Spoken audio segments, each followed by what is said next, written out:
today, and it's funny how life works because I was thinking about making this a tweet thread, and I still may make it a tweet thread.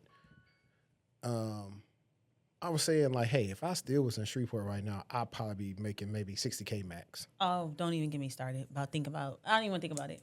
But I can't relate anymore. I'm gonna tell you what drew this to me.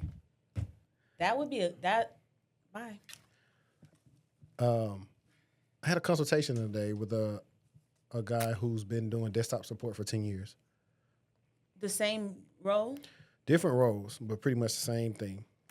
And if you hear this, I'm not gonna say your name, but if you hear this, man, it's not a shot at you. This is kind of a teaching point, and hopefully we get to work again after I gave you those tips on what skills to work on, and then come back to me. But I was asking him like, yo, what you want to make? He was like, man, to get another role, I was hoping I'd make like 60. And he's currently like being underpaid now. He don't know though. That's why he reached out to me.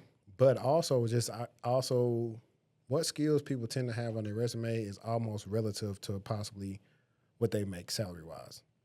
Facts. And also, you can look at a resume and tell, like, about. You can gauge. You absolutely can gauge. For sure. And that's the reason why I tell people don't stay in help desk too long, because that's what it can do to you. It could trick you. 10 years? It could trick you of your worth. You're getting overworked and underpaid. For 10 years. Dang. Yeah, so it's one of those things. But he's actually in the area, so I think that's a plus. But it's just one of those things where what we were talking about. I did the live for people who are tuning in right now. I did the live last week with Danielle, and we were talking about how mentorship can pretty much fast track your career. I was just gonna say the same thing about that too, because if you don't know, social media is powerful for that very reason. You can see people moving up, moving around. You can reach out. You can make connections. You can ask questions. So, yeah. Yeah, and I'm always the person that's telling people, hey, if you ain't got no kids or nothing, move to where the money is. Move where the money is, even if you're going to go by yourself. We see our boy done did it, and he doing what he want to do. Right. And even if you so he's technically he's in the Metroplex, but he's on the side where most of the jobs aren't. So one of the reasons why a lot of people, we do move out here when we say we're in Dallas. A lot of times we not. We in McKinney, we in Plano, we in Frisco, we in Louisville, we in Carrollton. Perry. Yeah. So I think he actually works out there. But when we were looking at jobs, a lot of the more stuff that he would like to do fit was like over here. And I was like, this is one of the things. How bad do you want it? You gonna commute or you gonna move? Right. And I think it also goes into I was telling them too, and I've said this before, but I was like, another reason why some people don't know their worth and sometimes they get stuck or complacent is, actually, let me retract that. This goes into negotiating your worth. If you never make $75,000, you may not know that you can make $95,000. No, facts. Absolutely. Or if you never make $95,000, you don't never know that you can make $125,000. Agreed. And so on and so on. So I'm like, right now, if you've been at $50,000 for 10 years, somebody tell you they pay you $65,000, you may think that's a lot. And don't get me wrong, that is most than what most people make in America in our field. But if you don't know, I've been talking about this thing that we're talking about right now for like 2 weeks with some of my friends. It's like, if you don't have people who dream big, if you don't have people around you who have hit these numbers or who have experienced or been able to do these things, you literally can't most times think bigger than that. You have to be exposed to it in some way, shape, or form for you to be like, oh, I can do that too. Or I want that for myself. Like, everybody, if we think about it, most people just wanted to make six figures. And then we found out you can make more than six figures, right? We found out that you can make over 100K. We found out that you can make 120, 50, 200, 300. So if you don't meet people who are doing these things or who are trying to do these things, you will never even think 250. Right. And when you think about this too, most of the time in our immediate circle or our family, a lot of them that make over $40,000. Exactly. $25,000 $100,000 was a stretch. You had people, they were good with 10, 15 years ago, 20 years ago, $20 an hour, which you could live on back then. Yeah. So times have changed. Now if you're talking about money it may seem a little out of touch, or what you say to them may be out of touch of. And I think what that you makes talk it. about. I think that makes it difficult too, because if you don't have anybody in your family, let's say you don't have anybody, right? You don't know anybody in the field that you're trying to get in, and also you don't have anybody in your family that you can have those conversations with when you do get the offer on, okay, how do I negotiate, or what should I be trying to advocate for myself more, whether it's stock, whether it's your base, whether it's, the extra perks that you can get. But if you don't have people in your life who are doing these things, then you won't know that you can do these things, and you won't really know how high your ceiling can really go. Yeah, for sure. And so that's why your network is important, meeting people. That's why with the, what's the word I want to look for? Influx. With the influx of, I know you people have been calling them influencers, but hate it or love it, they've introduced you to some stuff you were not privy of 5 years ago. Mm-hmm. And we're almost going on to 2026. That's what I'm saying. So now you can find the people online that do the things that you would like to do, and the things that you're like, well, how do I get to A to B? Right? We all know if you want to go somewhere in your car, you just put it in Google Maps, Waze, or Apple Maps. But a lot of times before this, a lot of people didn't have any maps for their career. And so early on, when you first get a new job or you finally in corporate, that's one of the things you need to figure out is the map for my career. Who could I find that would be my mentor? And you really don't have to ask them. Like I said, if you just show up, do the work, and be likable, somebody may take you under your wing.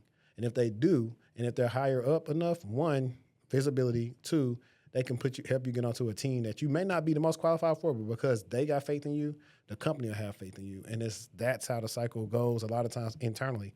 Externally, it's similar. You might have to do a little bit more work to find a mentor or a coach or whatever you need to do. But at the end of the day, you have to do these things to invest in your career, because sometimes we're stuck like in the present. And then by the time we look up, it has been 10, 15 years. And we're like, man, what am I going to do? Yep. I shouldn't be living this way. I have a lot of experience. I have a lot of potential or even to do just more. Desire. Like, I desire more. That's how I felt when I was at State Farm. I was like, y'all been here for how long? That's why you're angry every day, because you need to move on. You need to move on. You're making this enjoyable for people that are not even going to be here forever. That's exactly how I felt. I was like, oh, I'm not doing this for 20 years. I'm absolutely not. Yeah.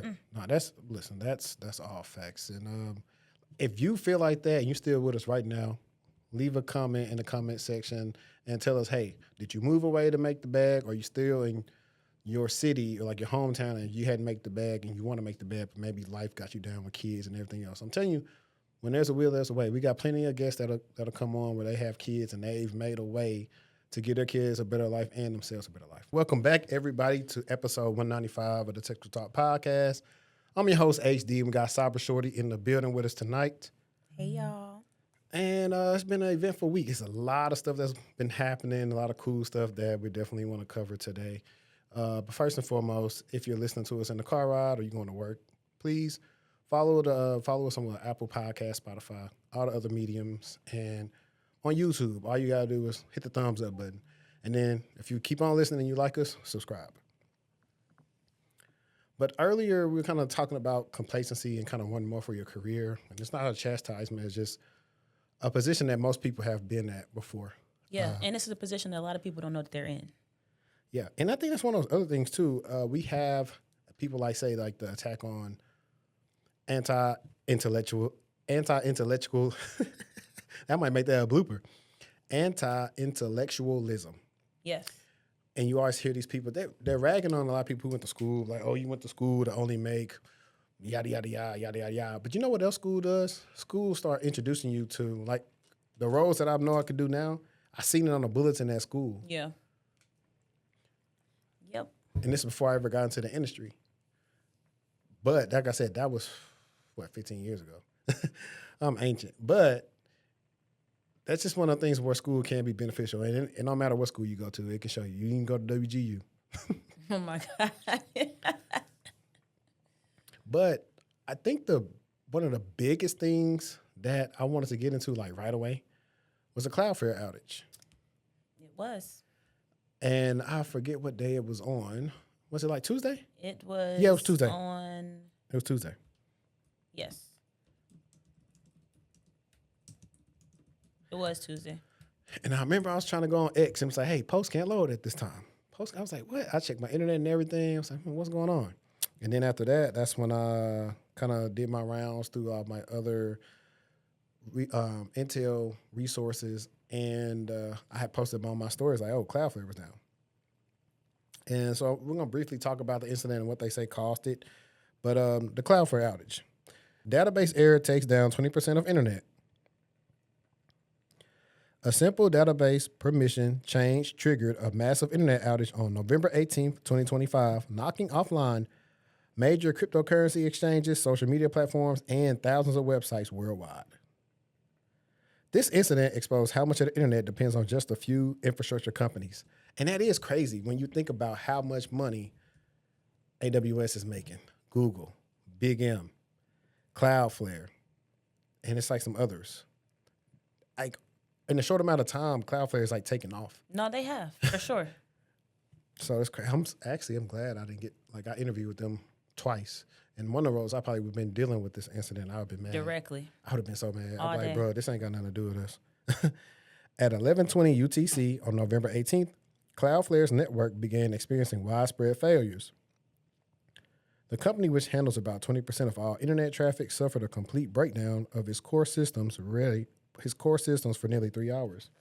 I think I'm a little hot. Let's see. There we go. The problem started with a database change at 11:05 UTC. Cloudflare was improving security on its ClickHouse and database system when something went wrong. The database began creating duplicate entries in the configuration file used by Cloudflare's bot protection system. This file grew from its normal size to more than double, breaking the software that processes internet traffic. When Cloudflare's servers tried to load this oversized file, they crashed. The file contained more than 200 features, exceeding the system's built-in limit of 200. Normal usage was around 60 features. The failure spread across the company's entire global network, affecting millions of websites that rely on Cloudflare for security, speed, and reliability. Now, interesting because most people know around this time is when like a lot of companies go on freezes and they don't really do any changes. Literally, it should already be in place. Because it's the holidays and people trying to make money. Next week is Thanksgiving. So I'm showing like the Cloudflare tweets right here, and I may throw that up. But users trying to visit affected websites saw error 500 messages instead of normal content. The outage lasted until 14:30 UTC, when engineers manually replaced the broken file with a working version. Full service restoration was completed by 17:06 UTC. Now, that's crazy. Now, it says that the crypto industry was hit hard by this infrastructure failure. Major cryptocurrency platforms suffered significant disruptions during the outage. Popular exchanges like Coinbase, Kraken, and BitMEX became inaccessible to users. Blockchain explorers included Etherscan and Arborscan went offline, preventing traders from checking transaction details. The timing was particularly bad for crypto markets. Bitcoin dropped to $89,300 during the outage, while Ethereum fell below $3,000. The total cryptocurrency market cap dropped 3% to $3.12 trillion. Man, that's crazy how technology sets off everything. No, it's not, because we talk about confidentiality and integrity all the time, but availability is, it's the big one. Yeah. I had a meme. It was like another one bites the dust, and it was the Reaper. It had AWS and it had Cloudflare on it. Another one bites the dust. So let's see what this part says. Why this outage matters for internet resilience. The Cloudflare incident revealed how fragile modern internet infrastructure really is. 3 companies, Cloudflare, Amazon Web Services, and Azure, handle most of the world's web traffic. When any one of them fails, large portions of the internet stop working. This wasn't the first major outage in recent months. Amazon Web Services suffered a similar failure October 2025, affecting Coinbase and Robinhood. These repeated incidents show that the internet infrastructure has become dangerously centralized. Cloudflare operates data centers in 330 cities worldwide and connects directly to 13,000 networks. The company's servers include protection from cyber attacks, content delivery, and domain name resolution. When these systems fail, websites couldn't determine where to send user requests or how to handle incoming traffic. Now let's see what they say. How companies can protect against future outages. I'm providing to say redundancy. Smart businesses are already taking steps to reduce their dependence on single infrastructure providers. The most effective strategy involves using multiple service providers instead of relying on just one company. Multi-CDN approaches spread website traffic across different networks. If one provider fails, traffic automatically switches to the backup systems. Companies can set up these failover systems to activate within minutes rather than hours. DNS diversification represents another critical protection method. Instead of using one company for a domain name resolution, Businesses can split this function across multiple providers. This prevents websites from becoming completely unreachable when one provider experiences problems. Let me see. So I was kind of like, they're just in a nutshell, but showing like the repercussions of that. And I don't know why more companies haven't been using like multi-CDNs and why they just relying on one. I think I want to give a shout out to the engineer who pushed that update. I hope he felt like the GOAT. Which one? The one that broke it or the one that fixed it? The one that fixed it. The one that fixed it. I know they was probably like the next day like that. Just think about saying that in the interview. Yeah, like I was the one who fixed this update at my last company when X, Y, and Z happened. But I like that they didn't give us any fluff. They were like, yep, we pushed a bad update. This is what happened, and this is what we're doing to fix it. So I always like when people get to it and be honest, because we say this all the time in cyber. It's not if it's going to happen to you, it's when it's going to happen to you. And that is what we are seeing time and time again. Everybody is experiencing something that is causing a disruption in their services. And it's going to continue to be that way if people continue to move to the cloud. Yeah. And I like to say, this is one of these conversations we've been talking about for a while about why they're looking for people to be technical. I just told someone the other day, I'm like, staying on the technical side does give you, if you can have a business conversation to talk about strategy and how to achieve goals and objectives and KPIs and all of that great stuff, and you're technical, you a bad mamma jamma or a sir jamma. But no, man, shout out to Cloudflare. They got on it. I mean, it sucked for the people. I wonder how much money people lost. But that's how you handle business. The way they went about it. That's how you do it. For sure. What you have on the docket? Let's talk about reasonable doubt. Okay. Oh my God. I've not been okay. I'm still not okay. I cannot believe that they killed him. Ozzy did not deserve to go. I wanted him to stay on and be her honorary son. I was in shambles. Like, it might have been a money thing, though. I was hysterically crying. I could not believe that it happened so fast. It happened so fast. But he acted his star off. He ate it down for sure. I'm very proud of him, and I hope he wins some awards for his performance on the show, because I think he really. At first, I told you that I was getting a little irritated with his storyline. I'm like, okay, I'm over it. I don't want to keep hearing about it, but it just kept getting better episode after episode. Yeah, we be calling Josh Ozzy because how Ozzy Harry is. We've been some calling him that, or his real name we found out was Orcel. So yeah, I enjoyed it, and I'm happy they got renewed for season 4. The way that it ended was crazy. The whole time, Jax, you better be there.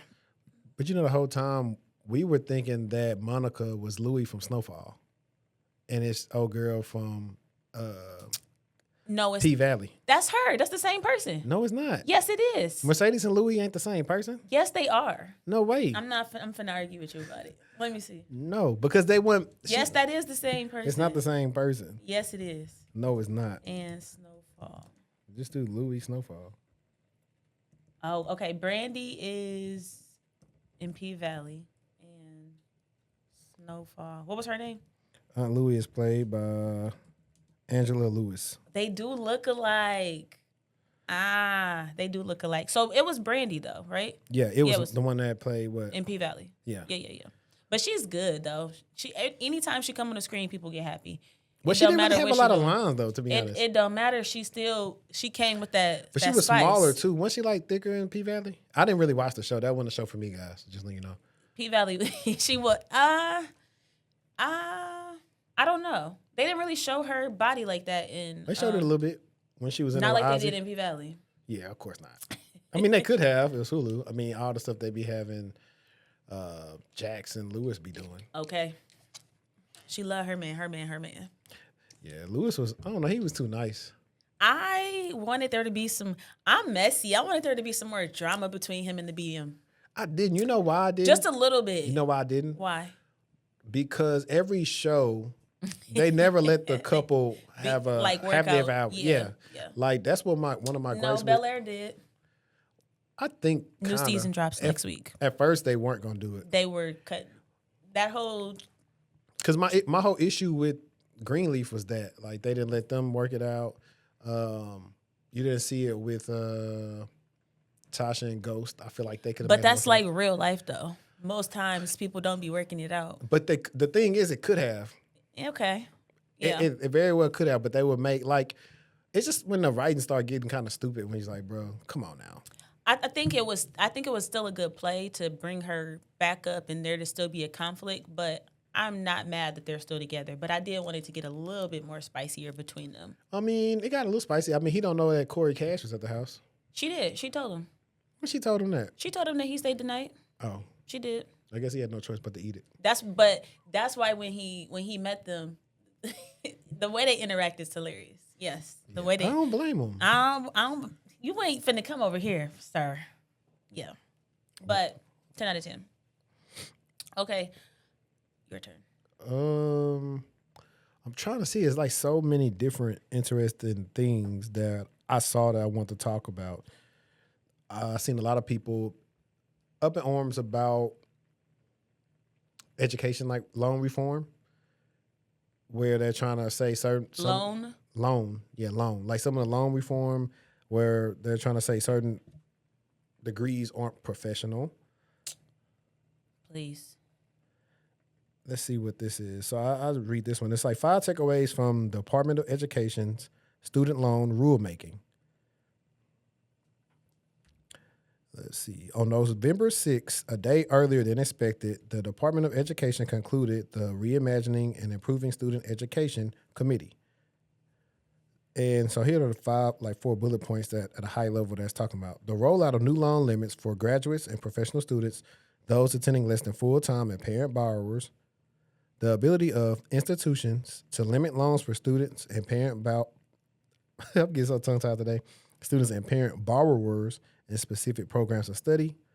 The integration of new repayment plans into and the elimination of some existing plans and types of deferment from the student loan environment, and modifications to the structure of forbearances and loan rehabilitation provisions from those working to exit default. Now, graduates and professional students will face new loan limits next year. What happens next is still unclear. Perhaps the biggest ticket item on the agenda, at least for institutions around the table, was codifying the definition of a graduate versus a professional degree.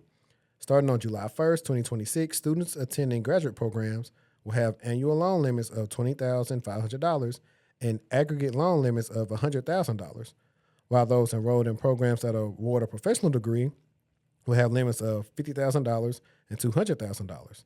The previous Graduate Plus loan program, which allowed borrowing up to a student's cost of attendance, will no longer be available for new borrowers. Interesting. What you think about that? I think that don't think about them loans. Go to school. Think about them later.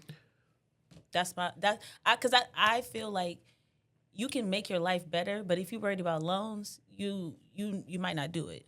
Yeah, but I think even for them to want to go to school, they might not be able to go because of the loan limit, because if their choice is not considered professional, and that's actually it's limit. It's you know what?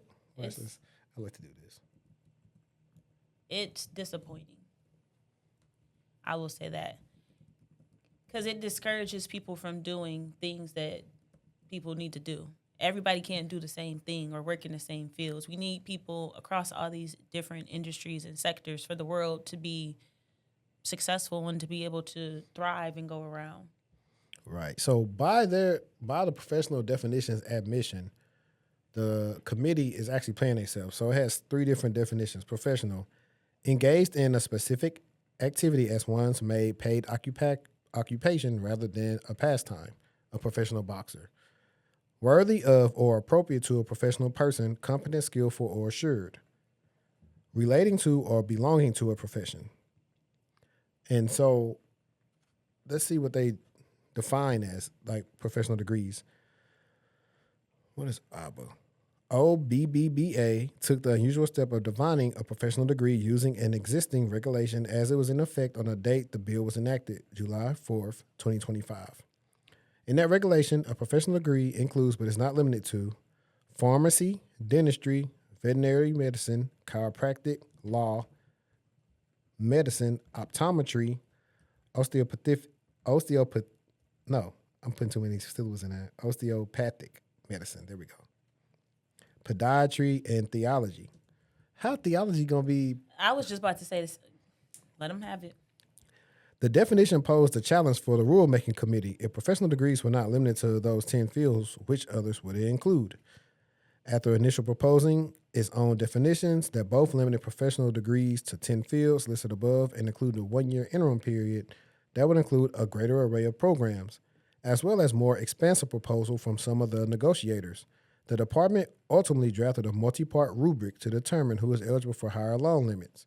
In the department's final language, a professional degree includes the 10 fields listed above and clinical psychology and includes any other program that is the same 4-digit classification of instructional programs, CIP code, a structure for coding and reporting fields of study and programs in the higher education space, and those 11 fields primarily broadening to psychology programs that qualify, and is at the doctorate level requiring 6 years of higher education, including at least 2 at the post-baccalaureate level, and requires professional licensure. So it's like a lot of different stuff. I don't even know what the 4-digit CIP code is. I don't understand why we put in restrictions on education. What is going on? So I will play devil's advocate. Is this because they don't? Is it because people are in school too long to get a degree? And you get what I'm saying? Some people have no intentions of graduating. That's what I'm saying.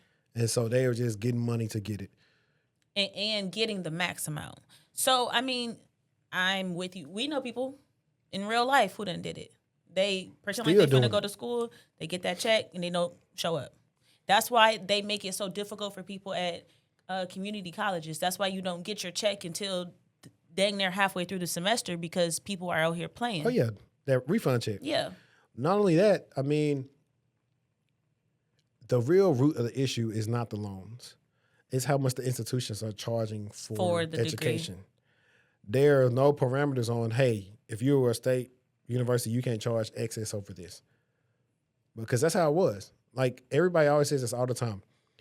If an 18-year-old want to start a business and they want a $50,000 loan, the bank will tell them no.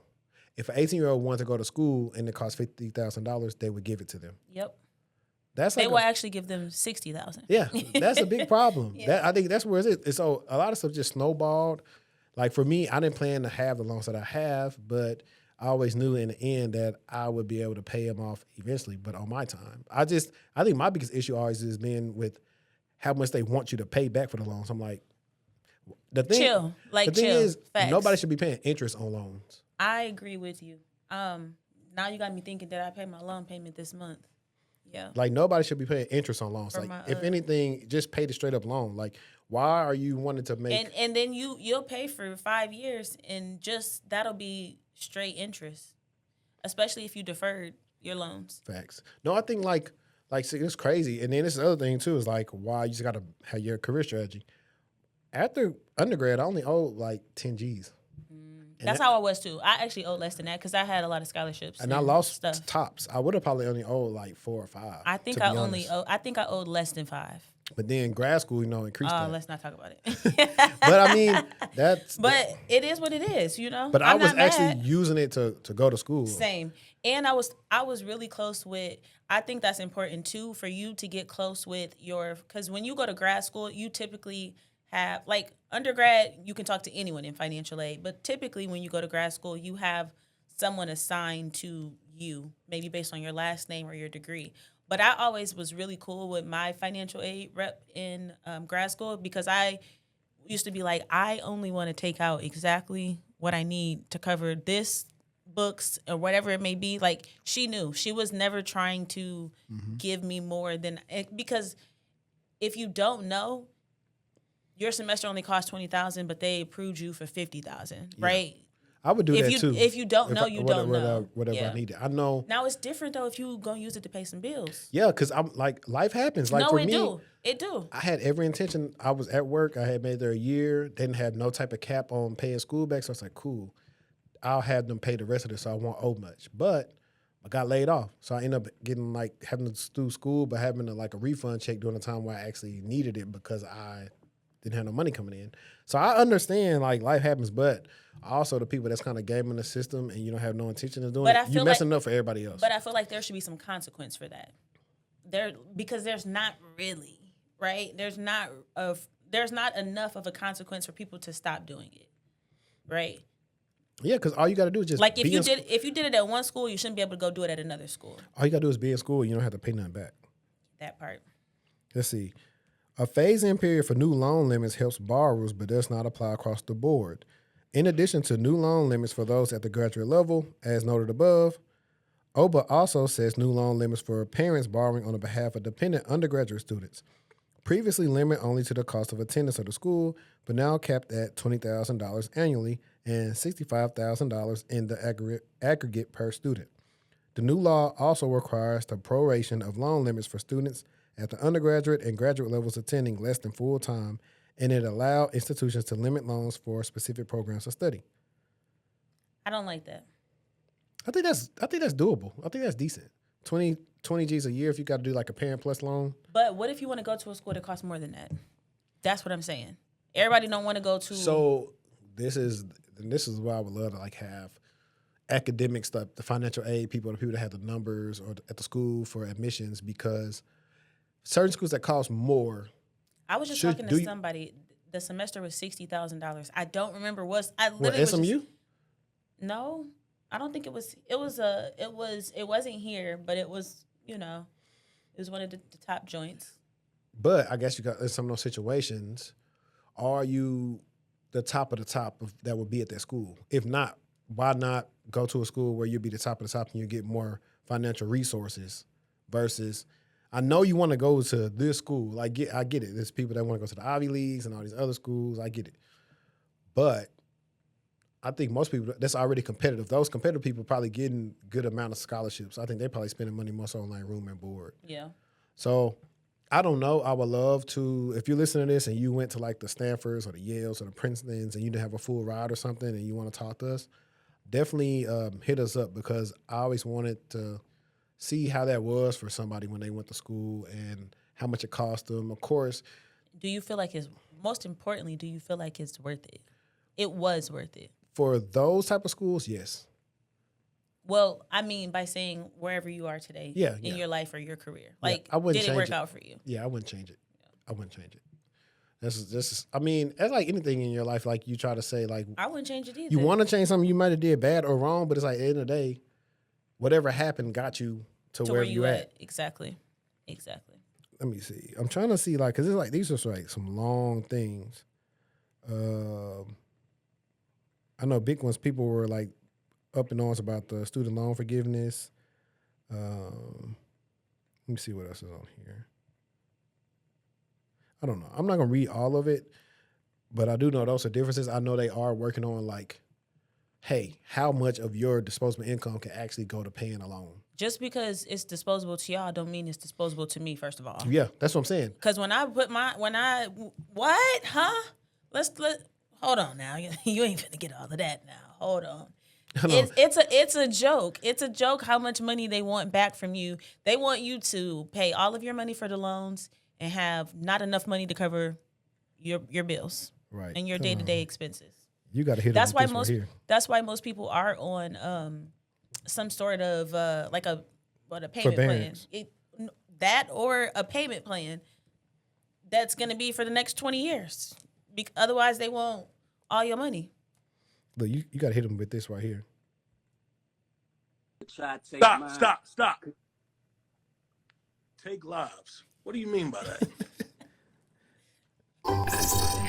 But nah, you got to hit them. What do you mean by that, man? I'm not finna pay y'all that. Look, you know how the people like. I could not believe how much money they wanted when it was time for me to start paying back on my student loans. Same. I was floored. Like, called my grandparents. Like, is this normal or what? I was just like, hey, y'all can come get the degree back. For real. Yeah, no, for real. Take it. Shit. I know how to do the job now. Come get it back. Oh, man. I can't see what else you got written over there. I guess I will talk a little bit about DoorDash. Okay. So, If you are a Dash passer like myself, meaning you subscribe monthly, DoorDash was recently hit with a social engineering attack, which means someone on the inside essentially was finessed. So a worker fell for a phishing attempt. The attackers got into internal systems and they were able to pull customer contact info. So names, emails, phone numbers, physical addresses.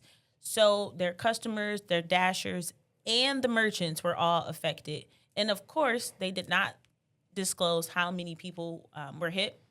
Now, why this matters is because they said that no sensitive information was accessed. And Let's add a yet on that. but I think sensitive information was. I just said what it was. Names, emails, phone numbers, physical addresses, that is sensitive information. So I don't really, know. You got a phone number and an address, that's a good combination. That's gold if you're a scammer, if you are trying to stalk or harass or whatever it may be to that person. Anything tied to your identity is sensitive. So I don't understand why companies are still hiding behind the definitions instead of acknowledging what the risk is itself.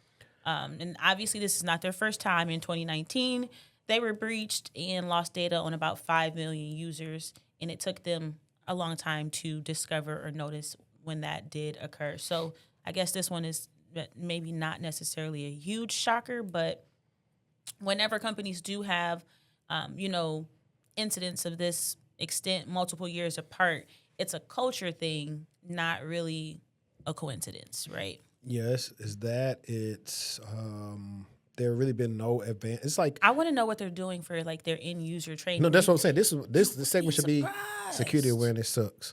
It's most places use the same old thing Every but year that should they get- don't update it. There's no if you, for example, 5 years ago we weren't worried about QR codes. If you don't have in your security training, and that's something that's coming into your tenant, your exchange, whatever you're using, if you're not teaching your users not to pick up that phone and just scan everything that they see, if your users don't know how to report things as phishing, if reporting things as phishing requires them to forward the email to the help desk, we're even past that. So you'll be surprised at how many companies are not doing it because they don't have the time. But end users are the weakest link in the company. Let's go into different things that they don't even think about. How about telling the people at your company, only use your work phone for work. Do not try to cancel your plan and try to use your work phone for your personal. That is a lot. That's a lot. I ain't gonna lie, it's kind of smart. Like, you stay at the company 15 years. I ain't got no cell phone bill. No. Call me right here. These companies have a lot of things that they can do with these EDRs. They can, but in all honesty, like, unless you are like working like in the government or like you handle a lot of sensitive information, they're not worried about it. They just want to. They have a profile on it just in case, like, if your phone gets stolen, they wipe it and all the other stuff.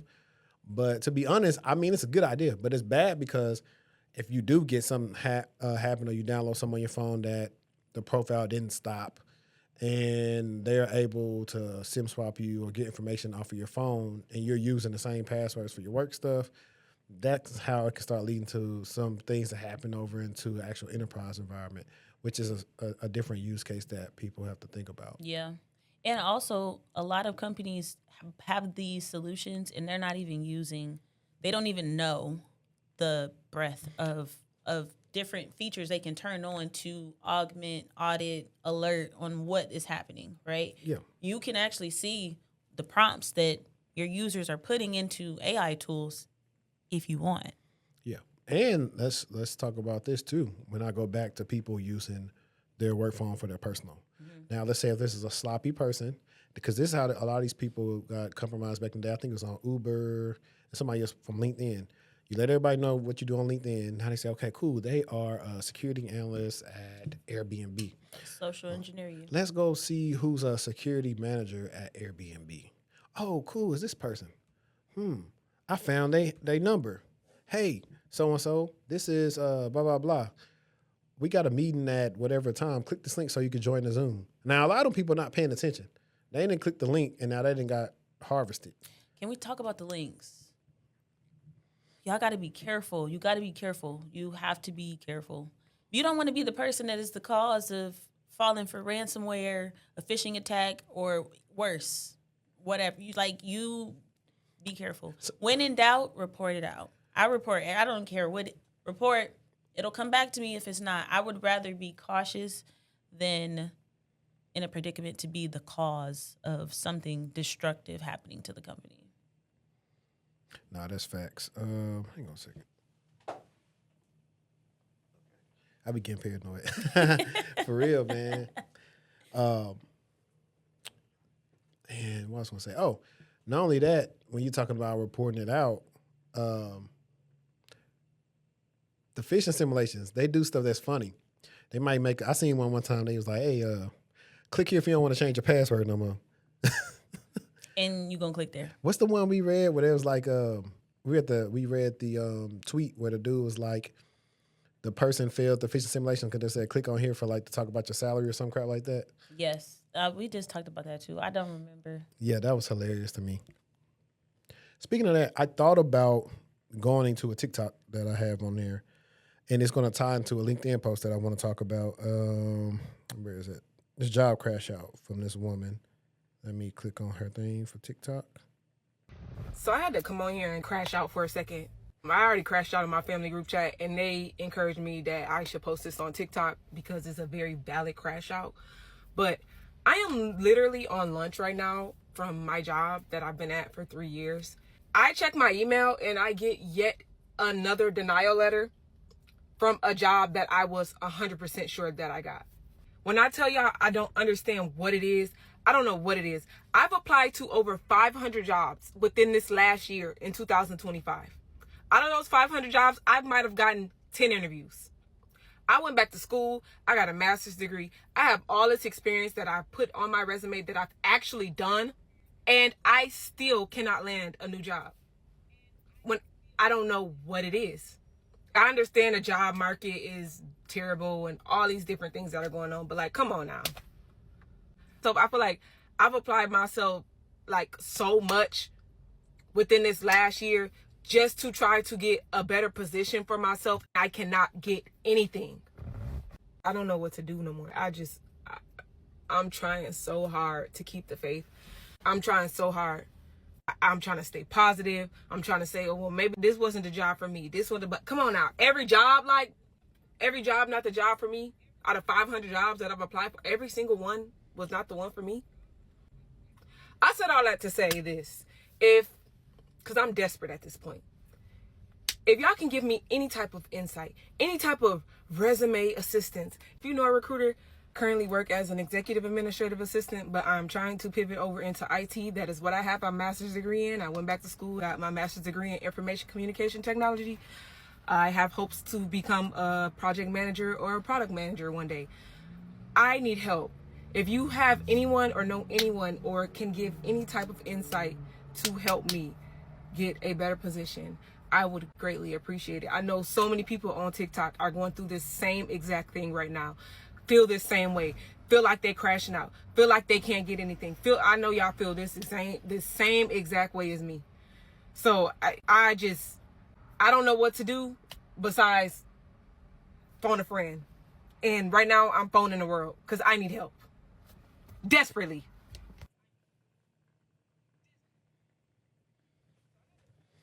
That was my first time actually watching it.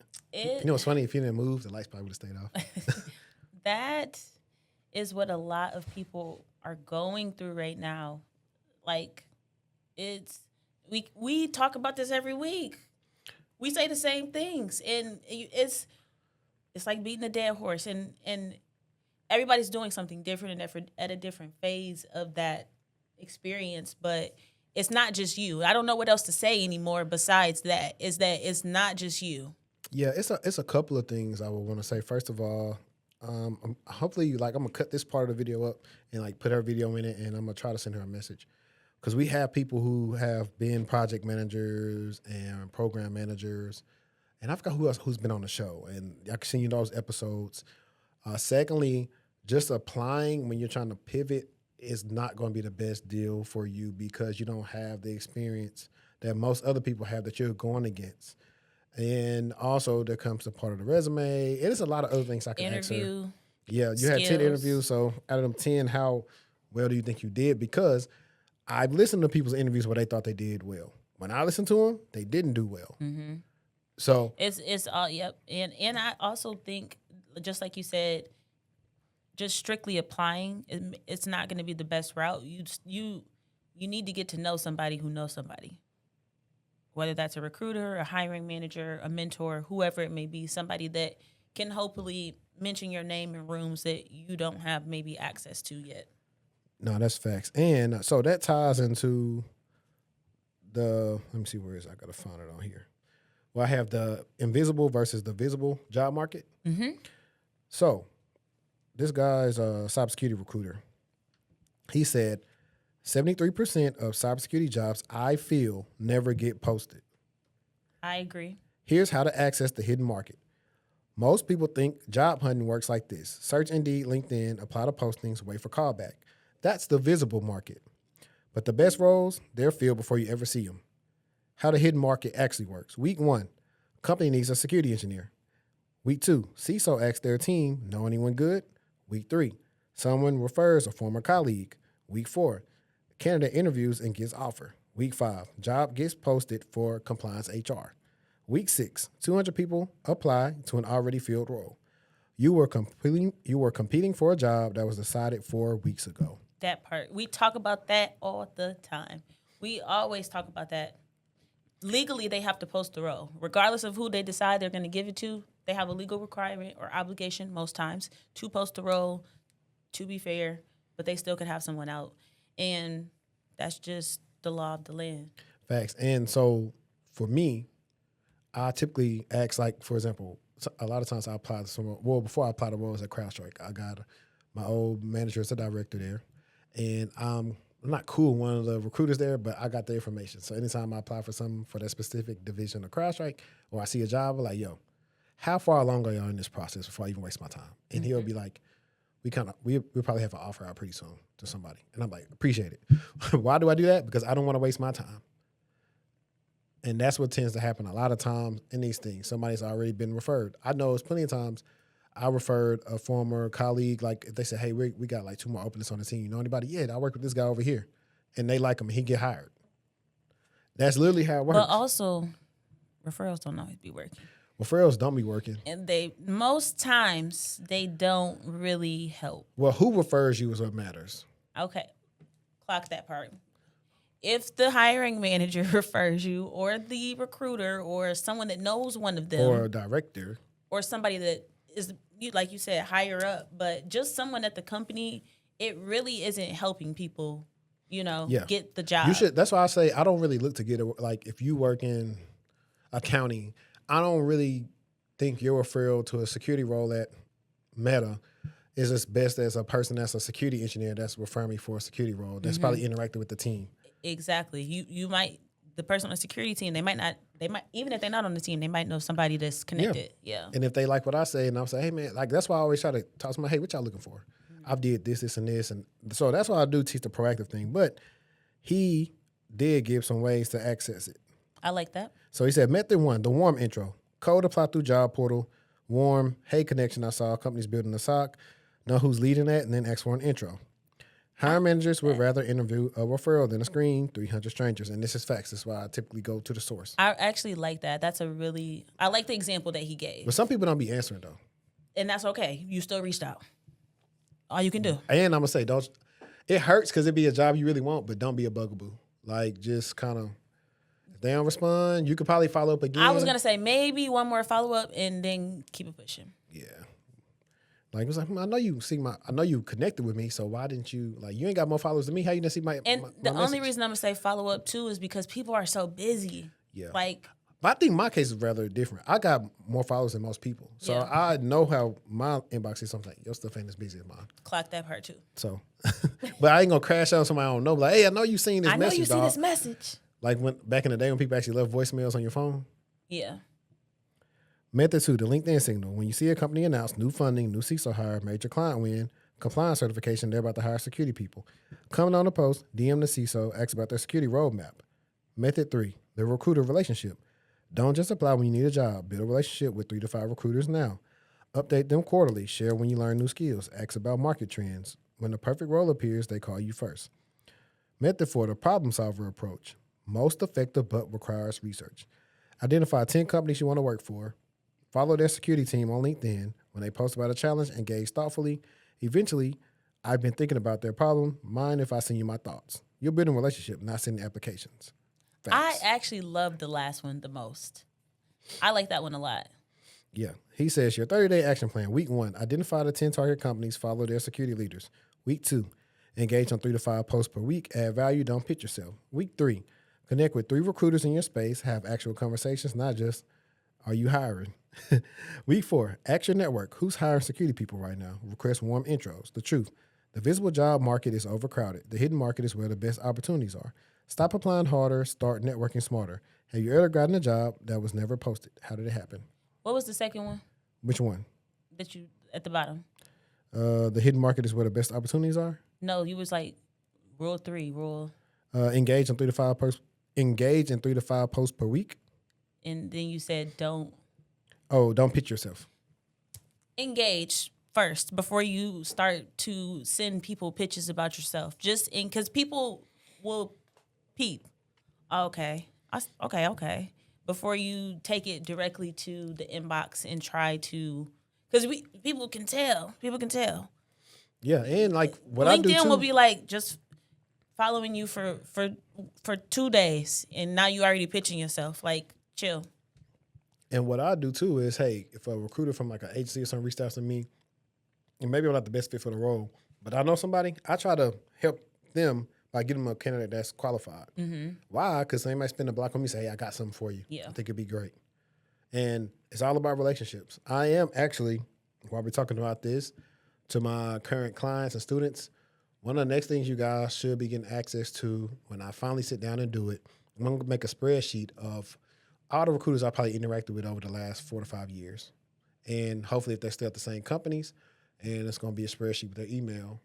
That way when you apply to certain roles, you could just send them an email to where they get it. Because they prefer email versus LinkedIn. A lot of times they don't see the LinkedIn messages. And they probably have way too many. Yeah. Right. And then you maybe throw a dad joke or something in there to get, like, you know, hey. But no, that was good. I think that's actual I'm advice. screaming. A dad joke. Yeah, that's Jermaine said something about that. It was like something like you stick out. Dang it.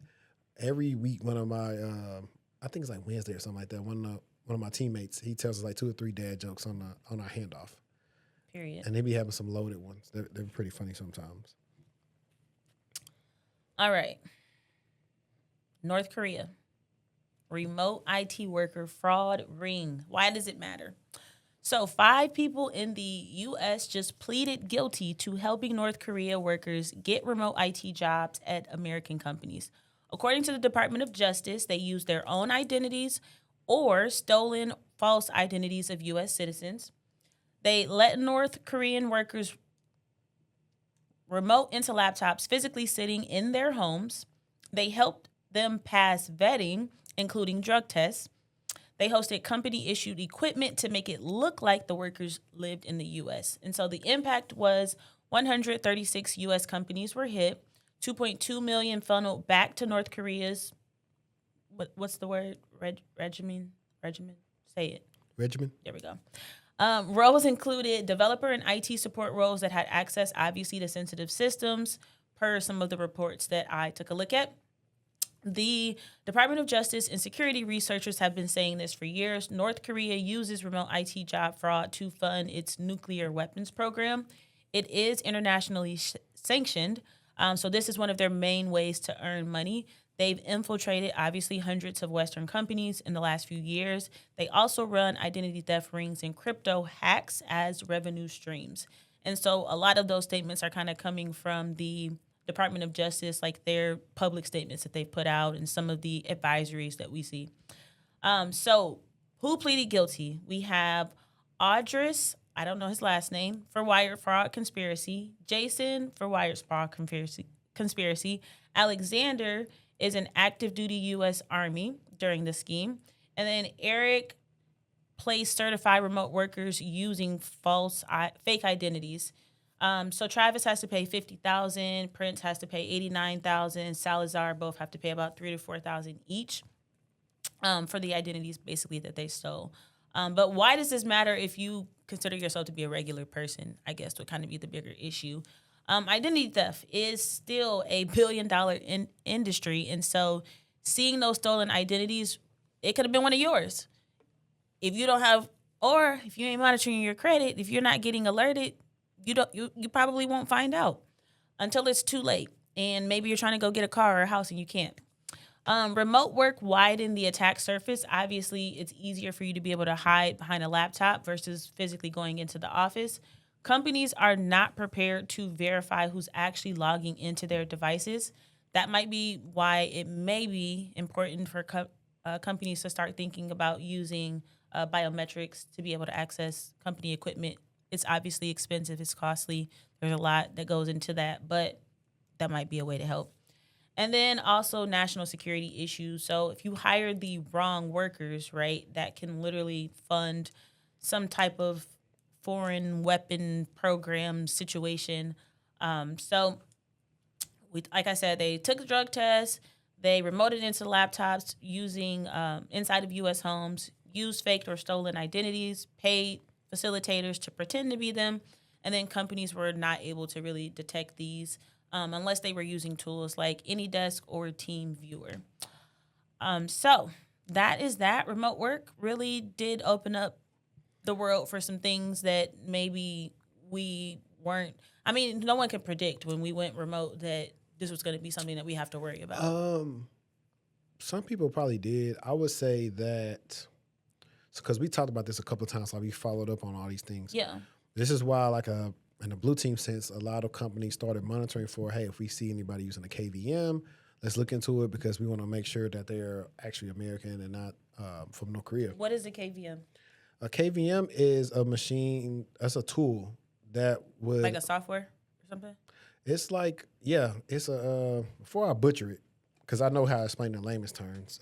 KVM thing is like you can plug your computer into it and you can use like another computer to access like one of your other computers. But to get the technical definition of it,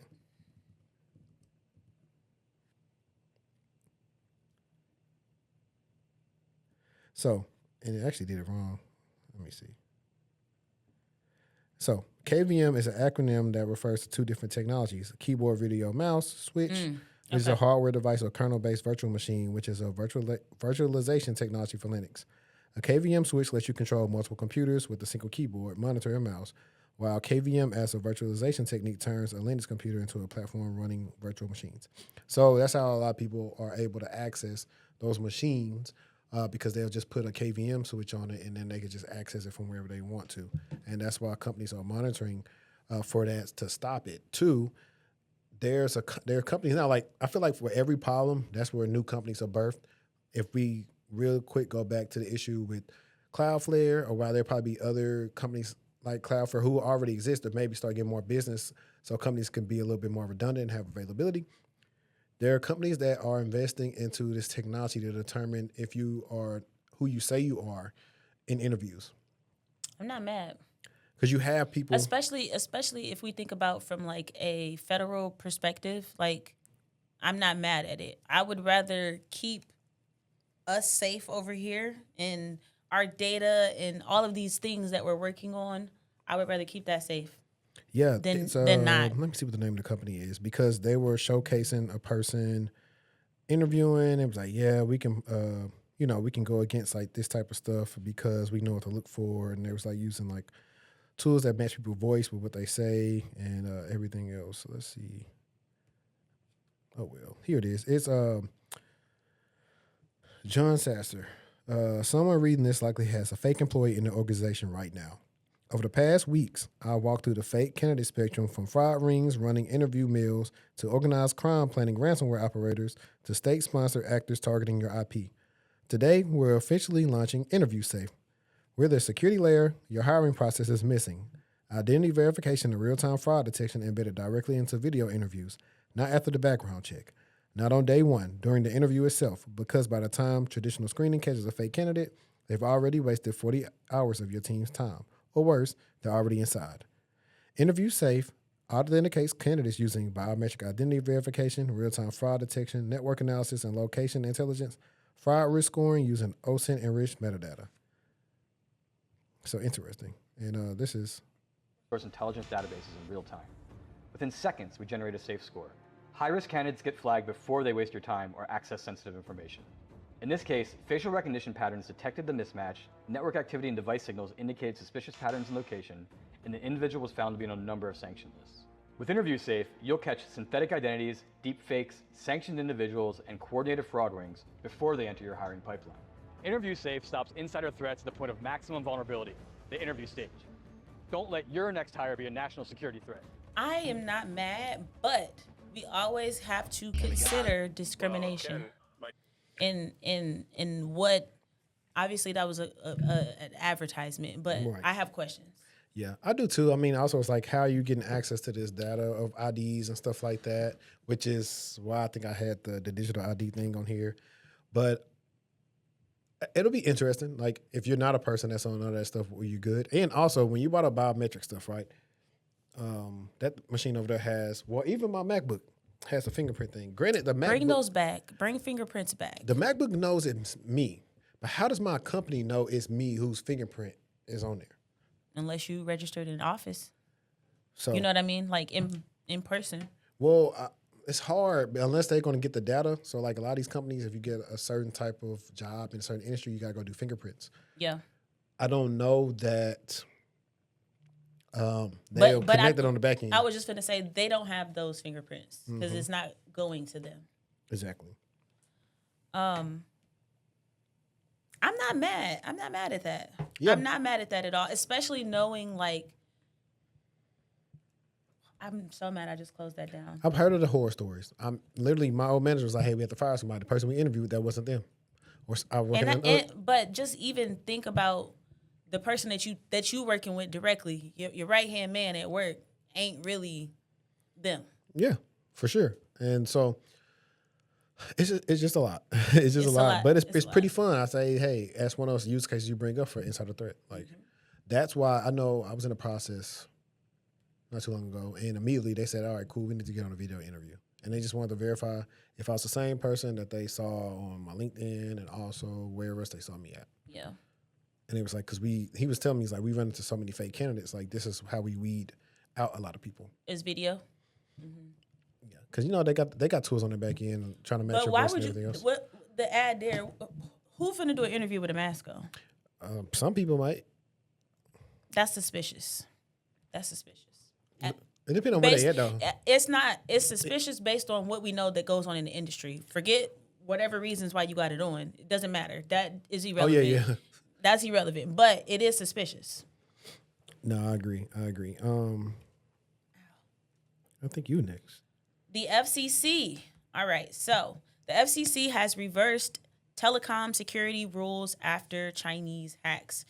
So the FCC has voted 2-1 to reverse a Biden-era security rule that required telecom companies to harden their systems that are used for lawful surveillance. What does that mean? Basically, the systems that the FBI uses when they are wiretapping someone.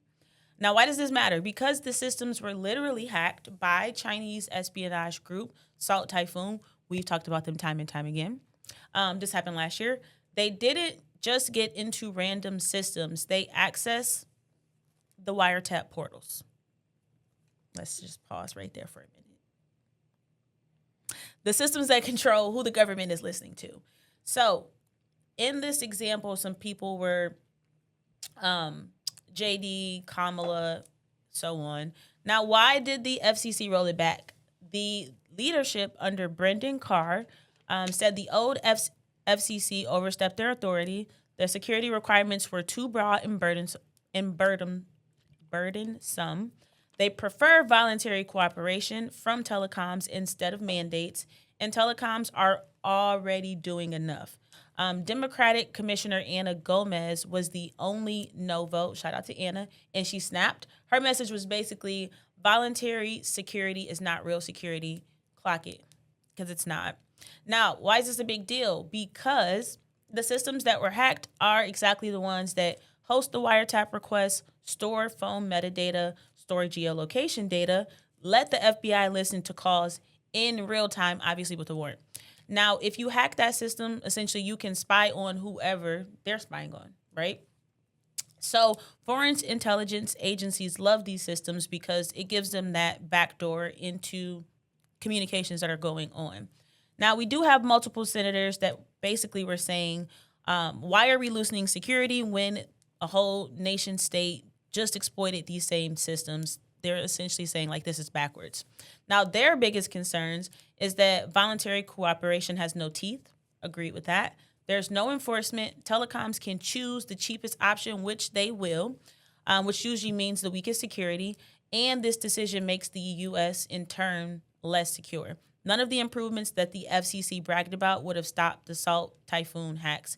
In other words, they're basically saying we're pretending that the threat isn't real just because regulation of the threat is inconvenient. And inconvenience is always going to be the thing. People are always going to complain.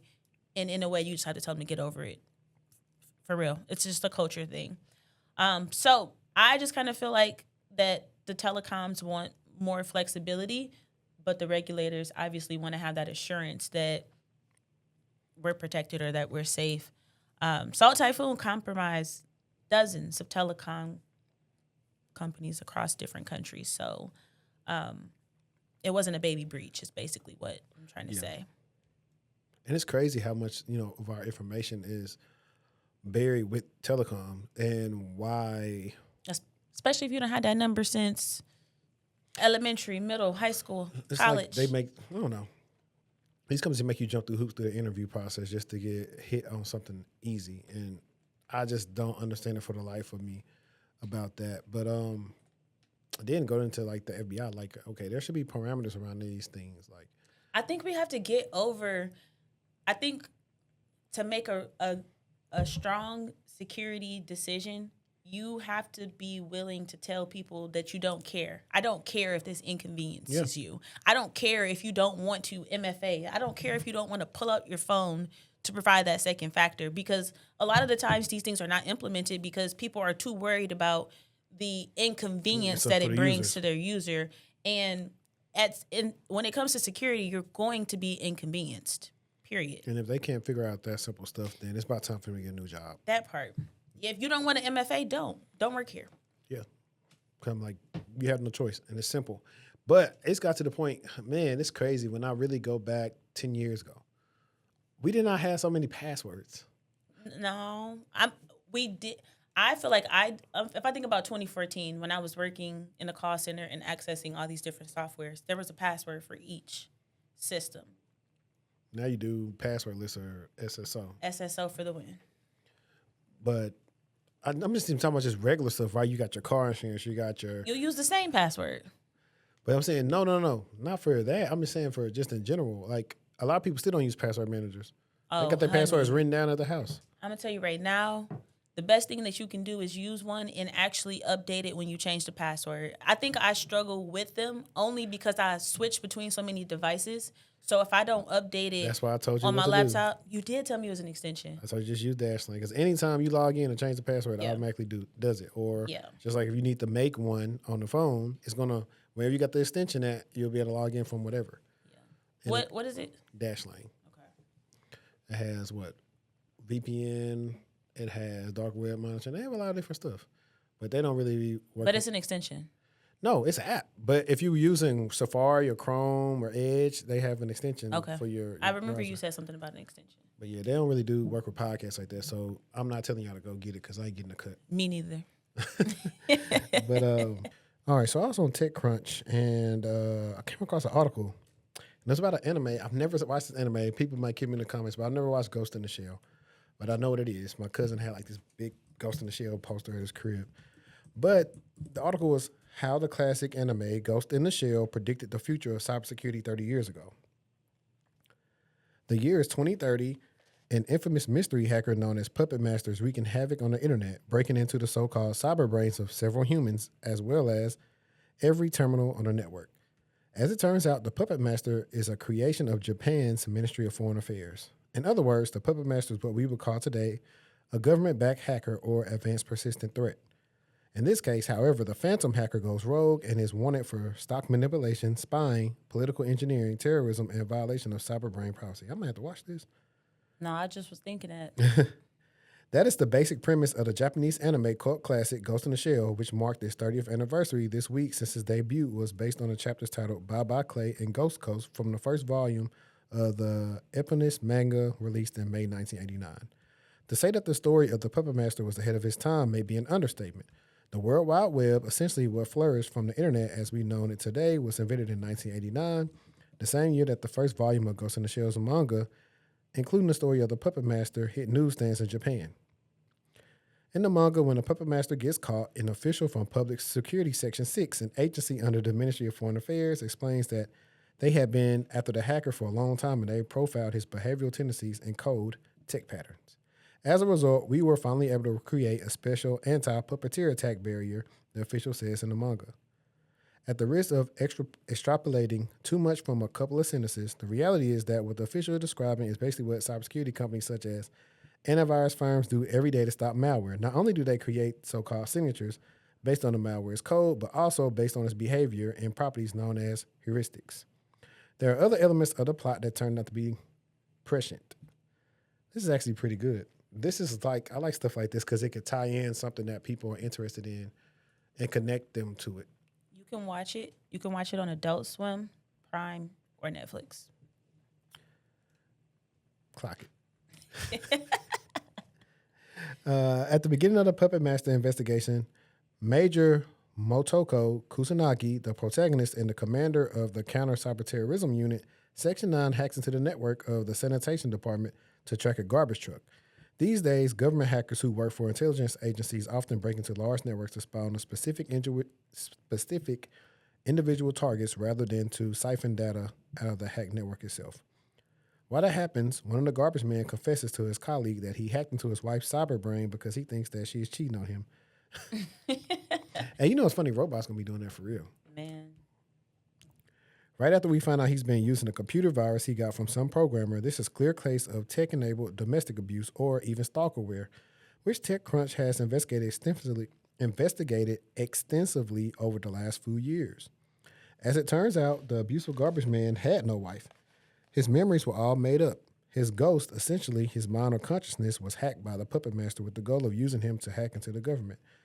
In some way, that's similar to what some advanced hackers do when they hack into networks. They use to hack their actual target as a way to hide their tracks, adding separation from themselves and final target. Social engineering, pretty much. Let's see. Where are we at? John Willander, a cybersecurity veteran who writes hacker-themed fiction books, wrote an exhaustive analysis of the movie that highlighted details referencing real-life scenarios. Willander gave examples like hackers reusing known exploits or malware to make attribution more difficult, investigating malware without alerting the authors, and infecting yourself with it and using computers for industrial espionage. Obviously, the manga and anime take the basic and realistic premise of the Puppet Master as a hacker into more fantastical directions. The hacker, which turns out to be an advanced artificial intelligence, can control humans through their cyber brains and is self-aware to the point that, spoiler alert, it asks for political asylum and ends up proposing to Kusanagi to fuse their ghosts, essentially their minds. To understand how prophetic Ghost in the Shell was, it's crucial to point in its historical context. In 1989 and 95, cybersecurity wasn't even a word yet, although the term cyberspace had been famously coined by sci-fi author William Gibson in his classic book, Neuromancer. Computer security or information security, however, was already a reality and had been for a couple of decades, but it was an extremely niche specialty with computer science. The first computer virus is believed to be the creeper worm, which was unleashed in 1971 on the ARPANET, the government-developed network that became the Internet's forerunner. A handful of other viruses and worms wreaked havoc after that. They became ubiquitous once the Internet and the World Wide Web became a reality. Man, it's a lot. I'm getting a history lesson right here. Nah, facts.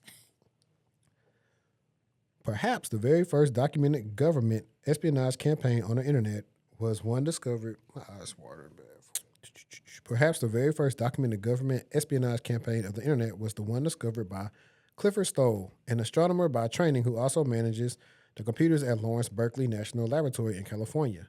In 1986, Stoll noticed a 75% accounting error in the network, which eventually led him to discover that a hacker had broken into the lab systems. In the end, the hacker was identified and found to have been feeding information from the lab and U.S. government networks to the Soviet Union's KGB. Stoll immortalized his months-long, scrupulous, and painstaking investigation in the book The Cuckoo's Egg, a first-person account that reads like a very detailed and extensive report by security researchers analyzing the hacking campaign carried out by government hackers. The Cuckoo's Egg has since become classic, but it's probably fair to say it didn't exactly hit the mainstream when it was released. As far as I can tell, Ghost in the Shell creator Masumi Shiro never spoke about the real-life events inspiring the hacking plot points in the manga, but it's clear that he was paying attention to what at the time was a hidden world that was alien to most people on Earth who were still years away from being online, let alone being aware of the existence of hackers. I tried to get to that. I don't know why my eyes started watering. I got no eye drop. Before the museum, I want to actually read The Cuckoo's Egg. And What is that? that's a book. So towards the end of the article, The Cuckoo's Egg is a first-person account that reads like a very detailed and extensive report by security researchers analyzing a hacking campaign carried out by government hackers. Let's hear it. So I want to read that book, and I want to watch Ghost in the Shell, and there was another book on here. Because honestly, if you go study the history of how cybersecurity came to be, that's kind of how you figure out where we're going and headed, and it's like already different things that we see. I know for me, it was that. I didn't watch Ghost in the Shell, but I used to watch like Cyborg 009, Quest and Dragon Ball Z. You got the androids, and right now in Boruto, you have people that are cyborgs, and everything else. Cyborg, Teen Titans. So I don't know. I thought that was pretty cool, and the fact like they talked about AI, they talked about social engineering, stalkerware, or as we call it, spyware, where people were putting it on there. Things now we got, air tags. It's so unfortunate that something that was supposed to be a good thing has become awful. Awful. I mean, I'm just going to say it again. Don't think about the use case. Think about the abuse case. That part. So, get into your museum. All right. So, say it again, please. What did he say it was called? Louvore. Louvore? Okay, so let's talk about the Louvore heist because, I mean, it happened a while ago. But the reason why I want to bring it up is because they had a lot of security things go on. So obviously this was very embarrassing to them on a national level. I think the director ended up voluntarily either resigning or they were about to resign. So 4 men pulled up to the Louvre in broad daylight, climbed a wall, smashed a window, and grabbed, obviously, some historic jewelry, and they were out in under 10 minutes. So Mission Impossible, sort of. Now, what investigators found when they dug into this a little bit was that the museum only had cameras on 39% of its galleries, which means that 61% of that place had zero surveillance. The world's biggest museum was essentially running on a low-budget security. And then the cyber part that got me was that in a 2014 audit, it found that their CCTV server password was literally Louvore. And the software that they use, the name of the software is like Thales, and that was also the password. So just straight lowercase, straight default vibes, basically. Meanwhile, leadership spent over $100 million buying new art pieces and redesigning their gallery, but security upgrades were pushed back until 2032. They said basically beauty over safety, and the thieves said, all right, bet. Now, officials tried to save face. Security didn't fail, and then a week later they switched it up like, okay, yeah, security did fail. No one got fired, but the director, like I said, did try to resign, and they declined like, no, just stay, we can fix it. But the long story short is that clout over controls will always get you robbed. They didn't get hit, obviously, by some real masterminds. They got hit by people that knew that they basically were not paying attention. Just even watching the video of the thing going up this slow was insane. So hopefully they found a way to reallocate the budget because 2032 is a long ways away. And there's no point of you putting things that cost millions of dollars in a place that is not secured with top flight security of the world, Craig. tragic. That remind me of That's like, I don't know. remember when Daddy said Santa Claus took off and Craig ain't do nothing.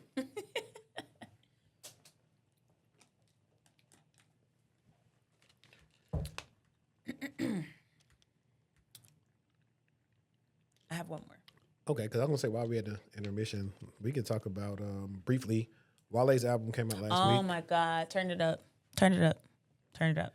The And- whole thing. Turn it up. and I like it. I think it's just like a good listen through. I don't really.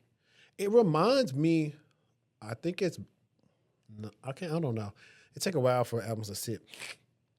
But all the people that kind of came out during the same time have made like a similar album. Big Sean's CD was kind of like that. And Wale's CD kind of reminds me of Big Sean's, where like it's growth. I'm going through these different things. I'm expressing these different things with this bottle, Blanco, Reposado, all those different things. He said a line in there was cool. He said, "Make sure my circle tight so people don't have weird angles," or something like that. It was. I liked it, but it's cool though. It's definitely cool. He been engaging with the fans on X, and I'm mad that, because I think I may not be on TikTok, but I seen a TikTok that said something about J. Cole and him had hung out recently, and then it's not. That's recent. not real. It's not recent. Okay. It's old. Yeah, he was. But even the fact that he felt like he ain't somebody notable. He always feel like that. He worried about the wrong people. Well, you got to think about it though. When a lot of your stuff is tied into units you sold and all these things, like you can. Yeah. I trust me. I know how he feels when you putting out really good stuff. But sometimes I think he also got in his way. I know he didn't always have the budgets he probably thought he had. It's a lot of stuff that we don't know about. And the fact that he's still here putting out good music, it's a testament. Is just, I like something that I can listen to straight through. Like, I'll be rewinding. I don't really, I haven't really skipped a lot of songs. It depends on the vibe, but it's such an easy going album. It's easy to listen to, and he was talking some stuff. And it's funny because as I was driving, I was listening to it and I said, "Dang, I just thought about 2010." Because the only thing I knew about Wale was Girls. Just That's his first album? Pretty Girl. I think so. That and More Nike About Boots. Nothing? No. Before that? I forgot what his first CD was Let me look called, it but up. that's one like Pretty Girls and Nike Boots was on. That's the one he had a song with Lady Gaga and Gucci. Wale. You never heard Pretty Girls? Pretty Girl. Da, da, da. Yeah, I have. Like that's the first yeah. kind of stuff I knew about him. That and if anybody's played Saints Row 2, sometimes you got in the car and it was on a hip hop station. It had a song called Riding in That Black Junk. That was a Wale song that I knew from a video game. But then after that, 2010 came around and I think I was on X or something. Foolerin'. This is when Forlorn. Wale Forlorn. Yes, that's what you was talking about, though. No, it wasn't. That's not it? That wasn't on Forlorn. Forlorn came out when I was in college. It did come out in 2012. Wait, maybe it's not on the album. It's attention deficit. I was just about to say. That's yes, what it is. I couldn't think of it. Yep, but after that, he had, I think the first mixtape was a mixtape about nothing. But then in 2010, More About Nothing came out. So that's the first time I listened to him and he was on there. And I was like, man, who is this? Like the song that like. The mixtape About Nothing? More About Nothing. It's the album or the mixtape that made me a Wale fan because Breakup Song is on there. I became a fan. Kalamazoo, Michigan. Ambition. That's right. I listened to Attention Deficit a little bit, but Ambition was when I was like, we locked in. Really? Yeah. I don't know. I think, but the funny thing is like. Lotus Flower Bomb, please. All them people are not that much older than me or you. So it's like the music is very relatable. He went to school and all this other stuff. But More About Nothing was good. Friends and Strangers, The Breeze is Cool, Wiz Khalifa. That did not come out in 2022. What? More About Nothing? No, 2010. Why do it say 22? It got re-released. Oh, I'm like, ain't no way. It was a mixtape first. Okay, but remember, people used to do mixtapes, yes. and mixtapes you didn't have to clear the sample. Yep. So you weren't necessarily making like money. Yeah. So all that stuff was on there. And you know what we should do? Because on Joe Budden podcast, Ice said that Wale would beat Cole in the verses. And we probably should put together, and this probably could be Patreon, we should probably put together 10, 15 tracks of them back to back. I think would you say you more of a Wale or J. Cole fan? I don't know. This album got me. I like them both. Don't make me pick. I know let you like J. Cole though. I'll let you pick Wale. I've been to a J. Cole concert. Don't make me pick him because I might lose. Dang, my laptop just died. I can use my phone. Okay. Thank you. No, I can use my phone. Yeah, because I'm saying I got some. Well, I think I got some USB-Cs somewhere. I got enough juice in here. Let me just find it. But Okay, I got it. but yeah, no, we can do that. Either that or I like that idea. I think what'll eventually happen. But we're not deciding on who picking who. We got to roll the dice. in 10, that's fine. In 10 years, I don't see Wale and Cole I going don't against want Cole going against nobody. But right I now. do see maybe Sean and Wale going. I think that's a better matchup. Who's a good match for J. Cole? Any of his contemporaries, Like who? Drake, Kendrick. Yeah, all of them. Anybody who can really rap. I personally think that him and Wale would be good because I don't think so. Cause I think Wale got better lady records than him. Lotus Firebomb, That Way. but the girl don't get it twisted. The girlies love some Cole. Yeah, I know that. But I'm talking about these songs. You got Matrimony, Wale. You got Bad.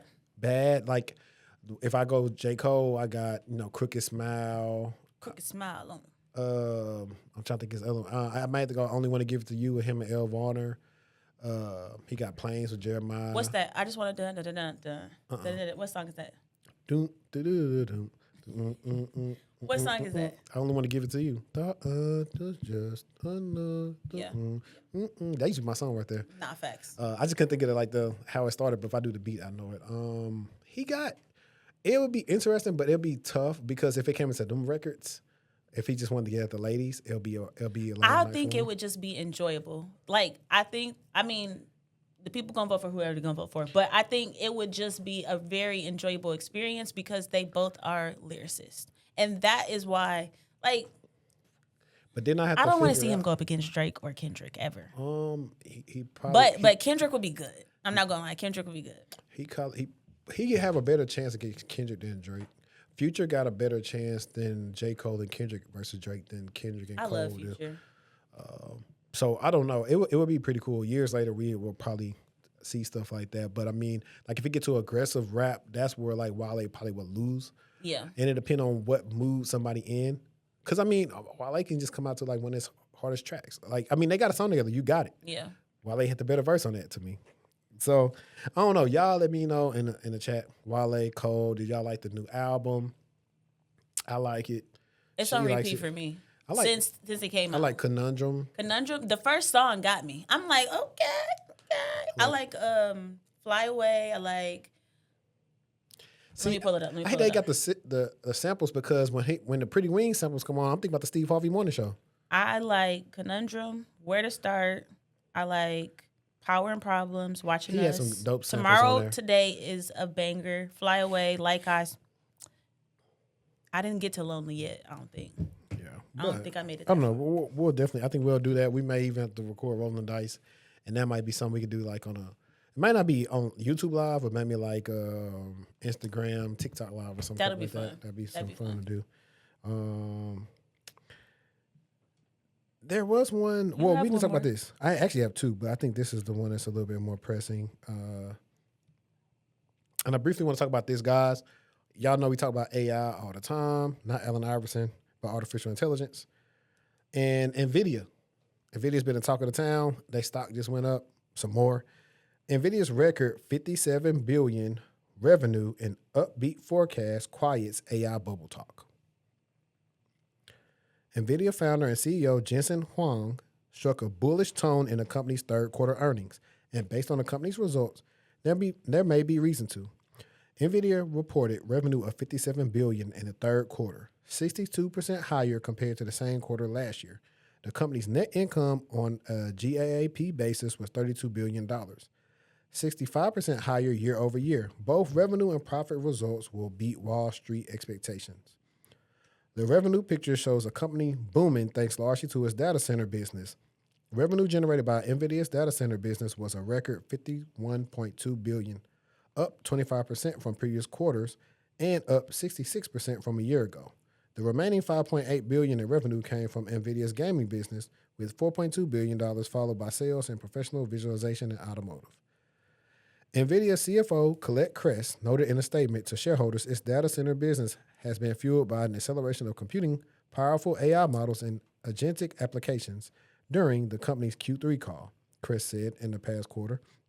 The company announced the AI factory and infrastructure projects amounting to an aggregate of 5 million GPUs. This demand spans every market: CSPs, sovereigns, modern builders, enterprises, and supercomputing centers, and includes multiple landmark buildouts. Blackwell Ultra, a GPU unveiled in March and available in several configurations, has been particularly strong and is now the leader within the company. Previous versions of the Blackwell architecture also saw continued strong demand, according to the company. Wang said sales of its Blackwell GPU chips are off the charts.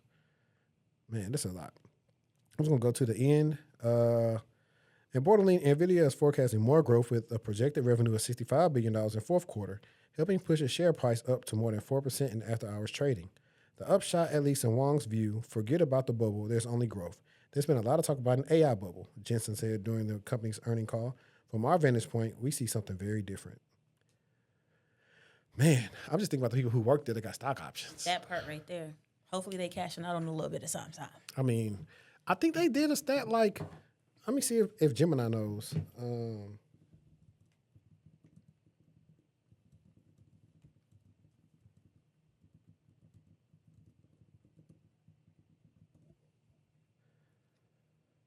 So I asked Gemini how many people who work for Nvidia are millionaires. And the AI overview said, according to June 2025 survey of over 3,000 employees, approximately 76 to 78% of Nvidia employees are millionaires. How many? Out of 3,000 people, about 78%. And nearly half of those have a net worth exceeding $25 million. Wow. This wealth is largely due to the company's significant stock performance and equity-based compensation, which includes a stock purchase program that allows employees to buy shares at a discount. So this is the power of getting in the right company. I was just about to say, choosing the company that you work for wisely. That's why you got to go make friends. So this is slightly off topic, but we were watching. This is what we didn't talk about briefly. I don't know. Do you watch Landman? No. You should watch Landman with Billy Bob Thornton. Where is it at? It's on Paramount Plus. It's based on oil in West Texas, Permian and Like stuff, an oil like that. rig? Odessa, all that. It's very good. It's very good.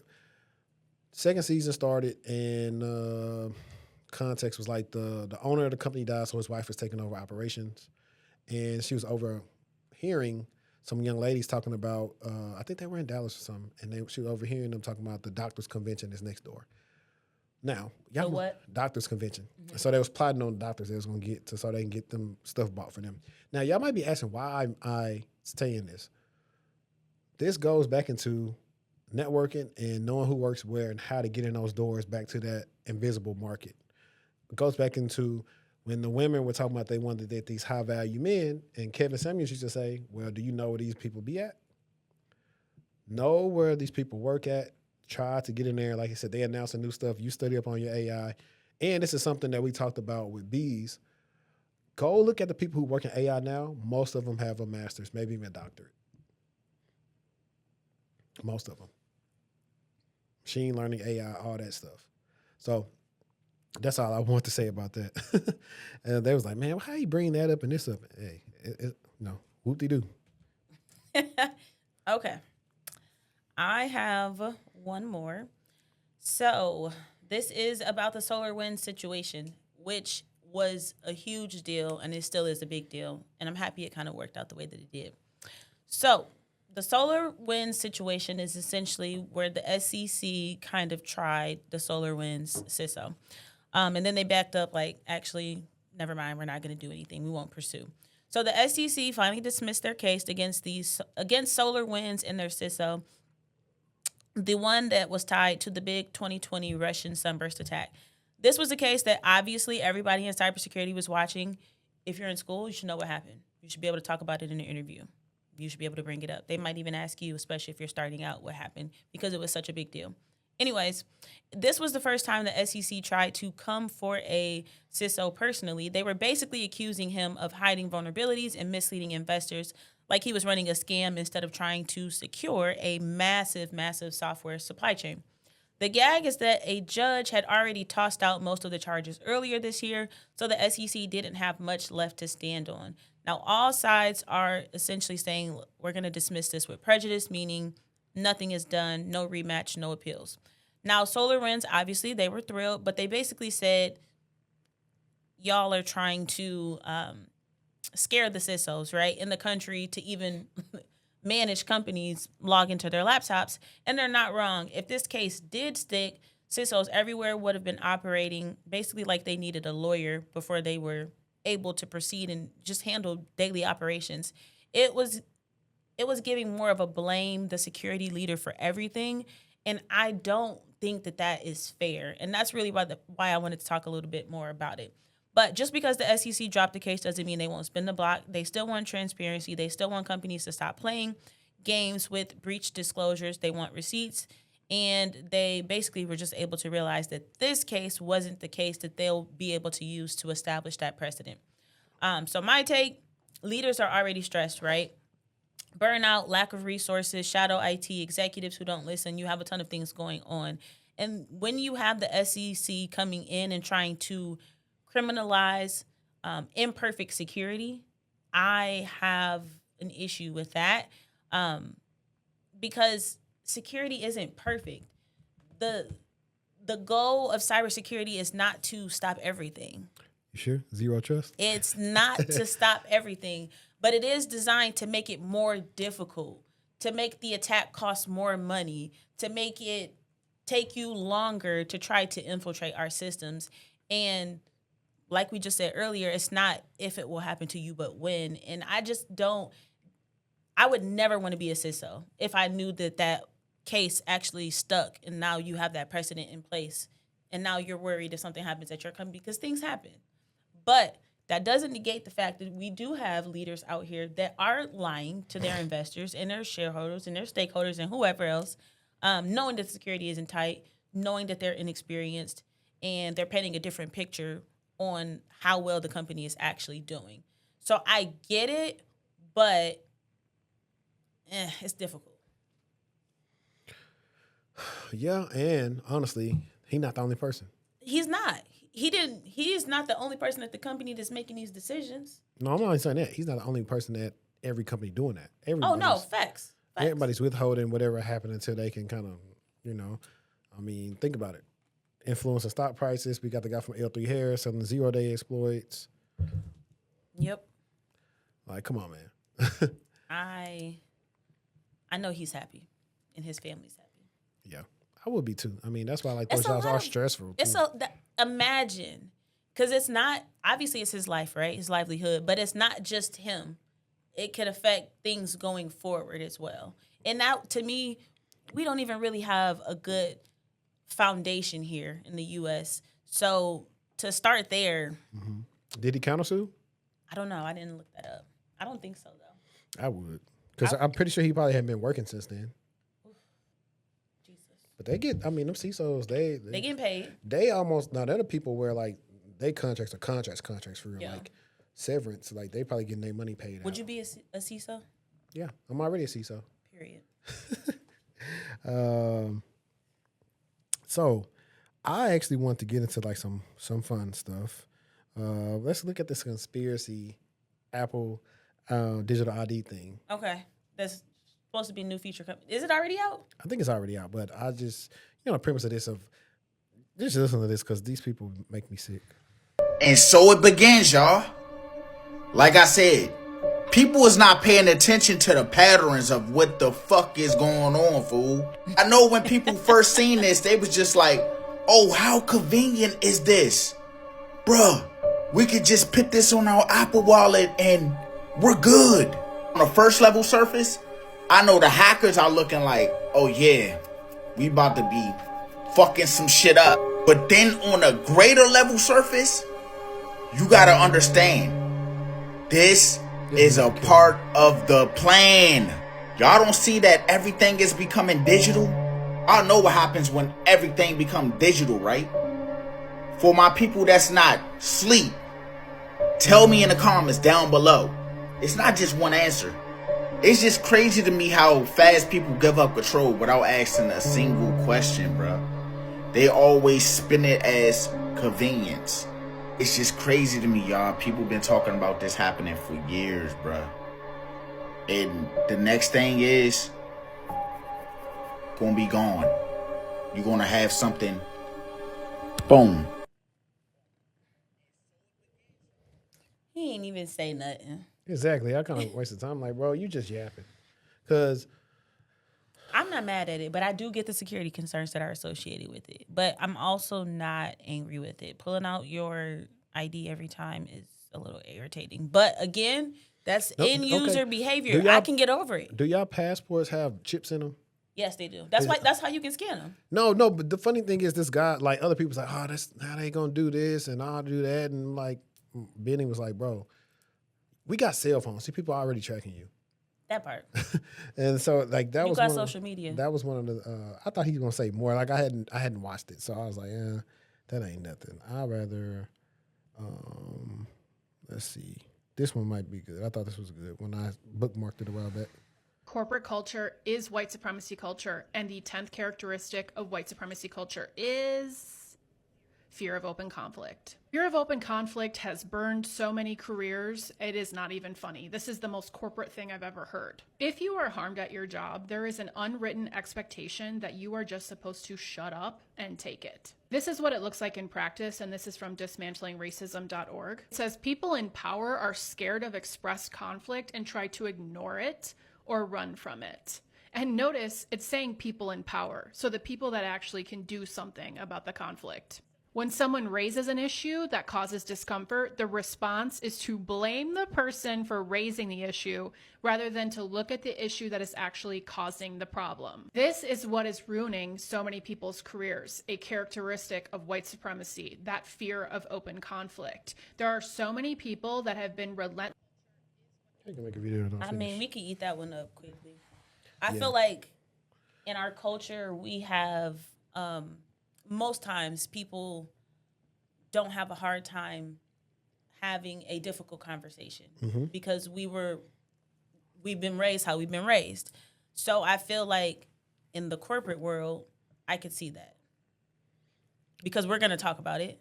And if you're not used to talking about things that are difficult, every difficult conversation isn't supposed to be now you got me not like people think that conflict is all like combative or aggressive or that a difficult conversation doesn't have to be any of that. Just because you're uncomfortable doesn't mean that it's unhealthy.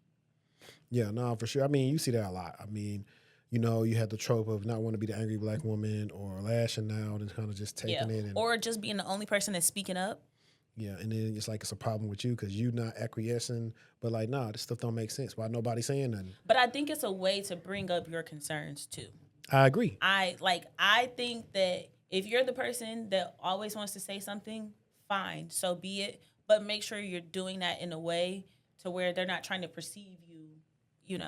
Yeah, it's always, in the Bible it said it's a time for everything. There's a time to do it. And that's why we go back There's a time and a place for sure. We get back into emotional intelligence. But I've also seen the white men not know how to talk to people. I've literally agreed. Had a work experience years ago where we messed up on a report and the dude tried to talk to us like we was his kids. I will say that I've seen a lot of people, all different type of people, lack social intelligence and the ability to read a room and to know when to give more or loosen it up a little bit. And it sucks when leadership knows that and they're not coaching that person on one bad apple can spoil the whole team, the whole bunch, So if you as a leader have somebody on your team that way and you're not coaching them on that behavior, you're not really doing yourself a good job. You're doing a disservice to yourself and your team, basically. Yeah. But I think I'm gonna try to follow her, see if she got any other stuff like that. Because it is different. Like it's not made for everybody. It's really culture fit, all those different things. And it's like, come on, bro. Y'all culture is the BS and not really getting undone. Let's keep it a being here. That's not what I'm trying to do. Low key. Do we got voicemails? Got. Yeah. Let me see. I think the last one I wanted to get into because I'm excited for those. I had a TikTok, but I'm trying to find it. okay, I'm gonna just go to this one then. Thinking versus scrolling. We're headed into the next phase of class warfare, a much more dangerous one, and if we don't make some dramatic changes quickly, it could be really hard to come back from. I started thinking about this when I heard Brene Brown talk about being in rooms with some of these tech billionaires and the way that they talk to normal people versus the way they talk to each other. When people come up and ask, what can my kids do to be successful like you? Usually they're playing down the importance of college education, saying that it's expensive and unnecessary, telling them to have their kids study computer science online, become self-taught, take risks, start a business, learn AI. Yet when these guys are talking to each other about what they did to get where they are and how they're continuing to grow, they're talking about what they're reading. They're talking about the Stoics. They're talking about scholarship and growth and academia. And they're talking about internal work, what they're reading psychologically, what they're doing, how they're working on themselves in that way. And so 2 new classes are emerging versus just wealthy and poor. We're seeing the emergence of a thinking class and a scrolling class. A reading class and a streaming class, a writing class and an AI prompting class. Critical thinking is becoming a luxury of the rich and powerful, and this is by design. The guys that develop these technologies know what they do to our brains and how they limit our ability to think for ourselves over time. That's why when Steve Jobs was asked if his kids loved the iPad, he said they didn't have one. People don't understand that all of these things are connected. The censorship of public education, banning books, the war on colleges, and the rollout of these AI technologies that make it easier for us to not think our own thoughts. All of that is designed to make us more docile and easier to control. Forming your own opinions, deciding what you think and finding the evidence to back it up, that's a skill that can be lost very easily. Obviously, we can talk about that on a societal level, but let's stay on the individual for right now. What have you been reading lately? How often have you been letting AI think for you or speak for you? When was the last time you had a deep, intellectual conversation with a friend? If we don't prioritize these things, we will lose them. There's a billion-dollar industry dedicated to making sure we do. Devil's advocate. I get what she's saying, but I feel like even to interact with AI, I don't think everybody that's using AI is letting it think for them because you have to tell it what you want it to do. I disagree. People use ChatGPT like Google. They do. I don't think she's referring to the people that's actually prompting and solving problems. That's what I'm talking Her about. premise of everything started off with like you go in these rooms with these rich tech billionaires and you say, hey, what can my kids be to do like you? And you ask them about should they go to school and this and that, and they lie to you. Meanwhile, their kids are going to school. It's all the stuff that we tell people when all these people on Twitter saying, hey, don't go to school or get a trade. Yeah, because they're trying to make sure nobody has the skill set to do the white collar jobs that's in control of things. And that's why they want you to go get a trade. And this is not a bash on trades. It's just telling you why they will push you to go do that so they can control you and control the way that they do things. And there's no opposition against them to do anything because they're not qualified. Mm-hmm. That's the main reason. And I like too, she's like, when the last time you had a deep conversation? No, that's like for real. Like,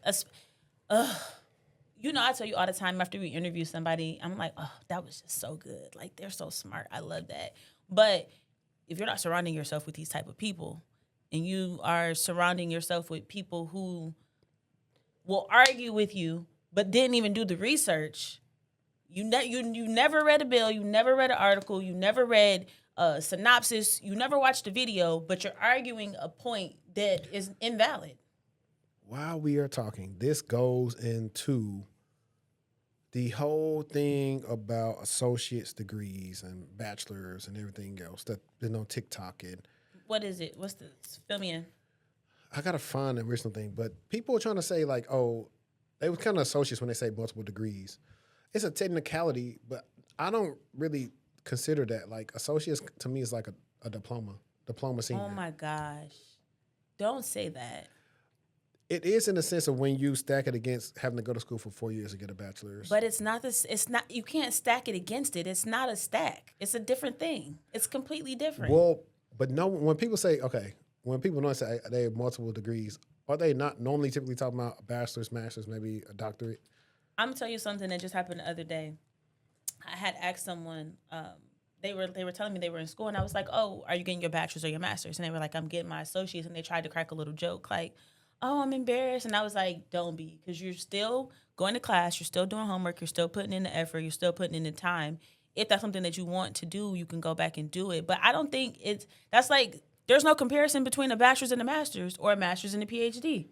Or if you go to get JD, like they're all different. Well, they're different, but I'm saying they have different levels of esteem. I think They do have different levels of I think the bare esteem. minimum most people have more respect for is bachelor's, which is why I agree you with see you. them on more job descriptions. Now, this is But not, that's why people don't want to go to community college. but this is also, but see, community college is actually more so built for companies in the area, people that can go get specific skills to go do the jobs in the area. That's typically what we go to community college for. You can go to community college, get your hours up, and then go transfer to a 4-year. I think that it's a culture thing, and we need to do better because there are people that are getting these associate's degrees, and they are not weighted the same as if you had a bachelor's. 9 times out of 10, I've never seen a recent graduate program that is open to associate's degree. And that's the whole thing. I think the issue was that, like, yes, it's a accomplishment. To me, it's in the same vein of maybe going to get a certification. Don't say that. Not in a bad way. It's not. Because you still gotta study, you still gotta pass. for 2 years. Yeah, You're not going to do a certification for that long. You better not be. You're right, but I'm just saying. What I'm saying based on marketability. I mean, because you can say some people stack certs against degrees. And I think that this is important. Let's stay here. I think this is important for people to think about this when they're pursuing that degree. Because I think that sometimes people think, oh, I'm going to get this associate's and I'm just going to break in. Well, you're not wrong in saying that it is not weighted the same as a bachelor's. And 9 times out of 10, the things that you're going to apply for are going to say bachelor's degree, master's degree. And I'm following you. Yeah, so I'm just focusing on like why it's not slated the same. It's not like a knock, but the lady was like, the dudes start saying, "Oh, I got multiple degrees," and they started off with the associates. And her issue, I think everybody took issue with her because she was one of the people that probably make their degrees everything. Mm-hmm. And to me, it's just a piece of paper. We were talking about earlier, y'all could have it back. So I don't really care about it, but I say in the sense of like when you're talking education and when you. And this is one part. Then you get into the next at the upper echelons of where you got your degree from. Okay. So then people start saying, okay, yeah, I went to, like we talked about, I went to MIT, I went to Stanford, I went to NYU, I went to Yale. Wherever you went to. So it did Georgia Tech. Mm-hmm. So it's just different things. Overall, I think it should stop. Like, don't bully people for getting associates. It is something. But in 2025. But I think that people that are getting their associates, they should be aware that of a lot of things. One, it might be difficult depending on where you want to transfer to get those credits to transfer across smoothly. And 2, just because you get that associate's degree doesn't mean your work is done, because you might find, which typically is the case, that they might not accept that degree because this is for someone with a bachelor's or a master's or career experience. That's the only thing. It's like, think about if you're like, this is the cheaper route, I'm going to do this, and then I'm going to go get my bachelor's, cool. But just make sure you understand what you're getting into and some of the limitations that could be present based on that. Yeah, for sure. I did want to get into how companies judge leaders. However, I think we're going to hit this voicemail.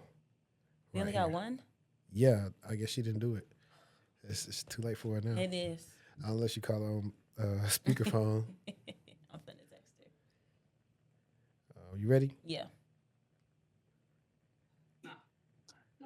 As a experienced IT professional with experience in various industries, what would you say is most important when pivoting to elevate your skill set? Is it the industry or the role that you're trying to obtain? Good question. Because everything would depend on what your skills are. Yeah. And I know who this is. Mm-hmm. I would say look into industry and what the role is. Industry is big because someone in retail versus someone in healthcare versus someone in finance versus someone on the federal, the industry absolutely matters. If you were a person trying to get into IT and you worked at Target for years, and you were able to go work for Walmart, Costco, Sam's Club, IT. You probably could do it because you understand on the back end how it works with everything. Or Yeah. you worked in education, you worked in finance, you worked in banking, you worked in utilities and energy. You understand all those things. You have already the requisite skills you need to be competitive and do the job. So I would say research the industries and your current skills. Easy trick that I typically do when I'm doing a lot of calls is take the industry. So, for example, I know what work you do. So let's say, for instance, you were interested in getting healthcare. You do healthcare and for the Boolean search, and then put like system administration in quotes and see what comes up with that. See how your skills line up and then go from there. But as we talked about earlier, that's not always going to be enough now. You're going to have to find somebody to help you break down the barrier because your resume could be ironclad sometimes at this point, and Yep. still the person's already picked. Yep. Like still. So that's kind of how that would be like my advice for you on that one. I agree with you. But I mean, he has his master's in cyber. I think it's just been a rough stretch with how these companies do things and everything else. Let's see. Yeah, we'll leave it with that. It is close. Next week will be Thanksgiving. Yeah. What you ready to eat? We don't really eat Thanksgiving food no more. We eat stuff like chicken wings and macaroni and cheese and ribs I and just want burgers. sweet potato pie and cabbage. Mm. You know, I'm Fried cabbage? pescatarian, so Fried cabbage or what? Boy, either way, any way it come. I like cabbage. it don't matter to me. I might go. Look, they building a Waffle House down the street. If it was built right now, I'd probably go to Waffle House. Give me an all-star special. That's my favorite. But I never eat the waffle the same day. I eat it the next day. Really? Yeah. There's a Waffle House right down there in Hebron. All the way down Hebron by 121. Yeah, guys. I don't know if we record next week. We may not. That's gonna be up to her. I'm off starting Thursday. Me too. Also, we're drawing close to 500. 200. I'm sorry. 200. What We're we gonna have doing? 5 episodes after this. What we 200. doing? I don't What know we yet. doing? I seen the karaoke spot in Addison. I think I sent it to you. It's real big. I don't know if it's big, but I think there. the one I sent to you is huge. Yeah, I want to do something like karaoke, escape the room, maybe Karaoke. maybe eat somewhere like we're like so everything over Everything there. would Legacy anywhere West over and here. Shops of Legacy. Yeah, We could perfect. like people can come and then we go do some stuff. So are we thinking before the end of the year? It depends. It depends on. We should top it off in the beginning of the year. We can. I mean, like I said, it really just depends. Especially. Well, we got a lot of weeks left. We'll see. We'll definitely Yeah. see. Like I said, we'll put out the memos. If you're interested to come kick it with us, come fly in town. And That's why I think we let's should get wait till down. January after the holidays. We could. I mean, we always could do another one. Like I said, there's some stuff in the works that's going to come out, and that's really when we're going to get the moving and shaking. Moving and grooving. But I appreciate you. I appreciate y'all for tuning in with us, man. It's been another episode of Textual Talk. I'm HD. And I'm CyberShortieee. Until next time, let's stay textual and we out. Peace.